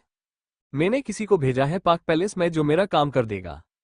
कौन? ऋषि ने पूछा। अब आगे। दृश्य की बात सुनने के बाद श्वेत आराम से कहता है, मेरा कोई इरादा नहीं था कोई स्पाई वहां पर भेजने का, मगर बात यह है कि पाक पैलेस में बहुत सारे राज दफन है सारांग आंटी और विवान अंकल की मौत से जुड़े हुए। वो बात सही है, पर तुम पहले मुझे ये बताओ कि तुमने किसको भेजा है वहां पर? तुमने किसी लड़की को तो नहीं भेजा है ना? दृश्य थोड़ी चिंता जताते हुए कहा। मैंने अक्षु को भेज दिया है, बस एक राज पता करके वो दे देगी तो अच्छा हो जाएगा। वो मेरा प्यार है तो मैं उसे किसी भी खतरे में पड़ते हुए नहीं देखना चाहता, इसलिए मैं उसे जल्दी हाँ कर बुला लूंगा वापस अपने पास। इतना बोलकर वो शांत खड़ा हो जाता है और दृश्य के ध्यान में आता है उसने भी कुछ ऐसा ही सोचा था, मगर उसके हाथ से उसका प्यार उसका सब कुछ छीन गया था इस गंदी सोच की वजह से। क्लासरूम में पूरे वक्त तक क्लास चल रही थी और सभी लोग प्रोफेसर पर ध्यान दे रहे थे। उन्होंने आज जीनी का इंट्रोडक्शन सबसे करवाया। संचित और एलेक्स दोनों उसे घूर घूर कर देख रहे थे, क्योंकि उसने प्रोफेसर से हाथ मिलाया था। यह प्रोफेसर ज्यादा ओल्ड नहीं था, इसकी उम्र करीब 33 साल होगी। इस वजह से संचित और एलेक्स दोनों का जलन के मारे बहुत बुरा हाल था। संचित अपने हाथों में पड़ी हुई पेन को गुस्से में तोड़कर खुद से कहता है, बस एक बार यह क्लास खत्म हो जाने दे हॉट चुड़ैल की बच्ची, तुझे मैं छोड़ूंगा नहीं। पहले तो इस अभी नाम के पिल्ले से चिपक रही थी और अब प्रोफेसर के हाथ में भी हाथ मिला रही है। तू तो गई अब। वही एलेक्स के तो अब सर पर खून सवार हो चुका था। वो गुस्से में खुद से कहता है, आज तक मैंने एक भी मर्डर नहीं किया, लेकिन आज मैं 3 लोगों का खून करना चाहता हूँ। पहले तो वो लड़का जो मेरी जीनी से चिपक रहा था, दूसरा ये घड़ियाल प्रोफेसर और तीसरा मेरा मतलब कि तीसरी तो तू खुद है जीनी की बच्ची। लाइक करता हूँ तुझे इसलिए मार नहीं सकता, मगर पनिशमेंट तो दे सकता हूँ ना। इतना सोते हुए उसके भाव बहुत ज्यादा खतरनाक हो गए थे। आप अपनी जगह पर जाकर बैठ सकती है मिस जिनिका, प्रोफेसर ने कहा जीनी के कंधे को थपथपाते हुए। और यहाँ किसी चीज के टूटने की जोर से आवाज आती है, मगर यह आवाज 2 चीजों के टूटने की थी। इस आवाज को सुनकर सबकी नजर उसे तरफ जाती है जहां पर एलेक्स और संचित एक ही बेंच पर बैठे हुए थे। सभी लड़कियां उन दोनों को घूर घूर कर देख रही थी। जुनत और सारा भी इस आवाज को सुनकर एक दूसरे से थोड़ा दूर हो जाते हैं। जुनत का हाथ पिछले 10 मिनट से सारा की कमर पर था। उन छोटे कपड़ों से जाते हुए उसकी कमर जुनत के हाथों में थी और वो पागलों की तरह उसे मसल रहा था। सारा की हालत बहुत बुरी हो गई थी। वो सब कुछ चीज कर बताना चाहती थी तो उसके साथ क्या हो रहा है। फिर वही बात सामने आती है कि इस दुनिया में किसी को किसी से कुछ लेना देना नहीं होता है। अगर उसने प्रोफेसर को कंप्लेंट करी इस बारे में तो उसे और बुली होना पड़ेगा। ये पूरी यूनिवर्सिटी उसका जीना हराम करके रख देगी। वही संचित और एलेक्स एक दूसरे को देखते हैं। उन दोनों ने एक दूसरे को देखा, फिर अपने हाथ में पकड़े पेन होल्डर्स को देखा जो टूटकर कांच कांच हो चुके थे। वो दोनों एक दूसरे को देखकर नॉर्मल होकर एक साथ में कह देते हैं। एलेक्स ने कहा, कुछ नहीं संची। इस प्रोफेसर का मुंह देखकर गुस्सा आ गया। संचित भी उसी वक्त पर बोला, कुछ नहीं एलेक्स, इस प्रोफेसर की घटिया से शक्ल देखकर मेरा मूड खराब हो गया था, इसलिए पेन होल्डर तोड़ दिया। वो दोनों एक दूसरे को देखकर झूठी मुस्कान पास करते हैं। प्रोफेसर उन दोनों की तरफ देखता है तो उन दोनों की गुस्से से भारी नजरें देखकर एक पल के लिए उसकी आत्मा कांप जाती है। वही कोई था जिसके दिल में इन दोनों शैतानों को देखकर बहुत ज्यादा डर बैठ चुका था। वो जीनी ही थी जो उन दोनों को देखकर डर के मारे कांप रही थी। अगर इन दोनों ने एक दूसरे को बता दिया होगा कि जिस लड़की को वो दोनों पागलों की तरह ढूंढ रहे थे वह एक ही लड़की है, तो पता नहीं वो दोनों मिलकर उसका क्या हाल करेंगे। बस यही सोच सोचकर जीनी की जान हलक में अटक रही थी। वो चुपचाप अपनी सीट पर जाकर बैठ जाती है। वही एलेक्स और संचित उसकी पीठ को घूरते हुए खुद से बोले, you are mistaken my kitten. Class खत्म होने के बाद जीनी और सारा यूनिवर्सिटी से बाहर निकल रहे थे। तभी सारा को किसी का कॉल आता है और वो साइड में जाकर बात करने लगती है। जीनी वहीं पर खड़ी थी, तभी कोई उसका हाथ खींचकर एक रूम में ले जाता है। जीनी गुस्से में कुछ कहती तभी सामने वाले शख्स की गुस्से में भरपूर जानी पहचानी आवाज सुनके उसकी आंखें लाल हो जाती है, क्योंकि उनमें नमी तैर गई थी। जुनत कॉलेज में अपने प्राइवेट केबिन में बैठकर बस सारा के साथ बिताए पलों को याद कर रहा था। मगर वो जैसे तैसे करके सारा के ऊपर से अपना ध्यान हटता है और अपने काम पर फोकस करने लगता है। विहान कुछ दिनों से कंपनी में अच्छे से ध्यान नहीं दे पा रहा था, जिस वजह से सभी काम जून अच्छे से संभाल रहा था। यूएसए वाले प्रोजेक्ट की फाइल चेक करते हुए उसे ध्यान आता है कि उसके भाई का खास बॉडीगार्ड उस गया हुआ है। यूएसए विहान का आदमी जैसे ही मिस्टर विल्सन के घर में कदम रखता है, उसे रूफ के ऊपर से हेलीकॉप्टर उड़ने की आवाज सुनाई देती है। वो भागकर ऊपर जाता है और जैसे सामने का नजारा देखते हैं उसकी आंखें चौंधिया जाती है। वो जापानी ज्वेलर ताकाशी एक रस्सी को पकड़कर ऊपर की ओर खिंचा चला जा रहा था, जहां हेलीकॉप्टर के अंदर से रस्सी फेंकी गई थी उसे यहां से निकलने के लिए। विहान के सभी बॉडीगार्ड बहुत जोरों से फायरिंग करने लगते हैं, मगर तकाशी वहां से बचकर भाग जाता है और यह बात बॉडीगार्ड विहान को बता देता है, जो सुनकर ज्ञान बहुत ज्यादा गुस्सा हो जाता है। उसके हाथों की नसें चटक जाती है और वो गुस्से में जीते चिल्लाते हुए तोड़फोड़ करने लगता है। रात का समय सारा जब मयंक और अक्षु में रूम से निकलती है और सीढ़ियों से एक फ्लोर चढ़कर जाती है, तो जैसे ही वो अपने रूम में जाने के लिए आगे बढ़ती है, कॉरिडोर में कोई उसका हाथ पकड़ लेता है और उसे दीवार से सटाकर सारा को बेतहाशा चूमने लगता है। वो रो रही थी, उस इंसान के कंधे पर मुके बरसा रही थी, मगर विहान को कोई फर्क नहीं पड़ता। वो पागलों की तरह सारा को खाने लगता है। उसके होंठ सारा के नाजुक होंठों को मसल रहे थे। अपने होंठों के नीचे वही पांडा ने भेजा हुआ मीटिंग कार्ड सबको मिलता है, जिसे देखकर मिस्टर हान, सारा, जीनी, अभी, हारू सब लोग परेशान हो गए थे।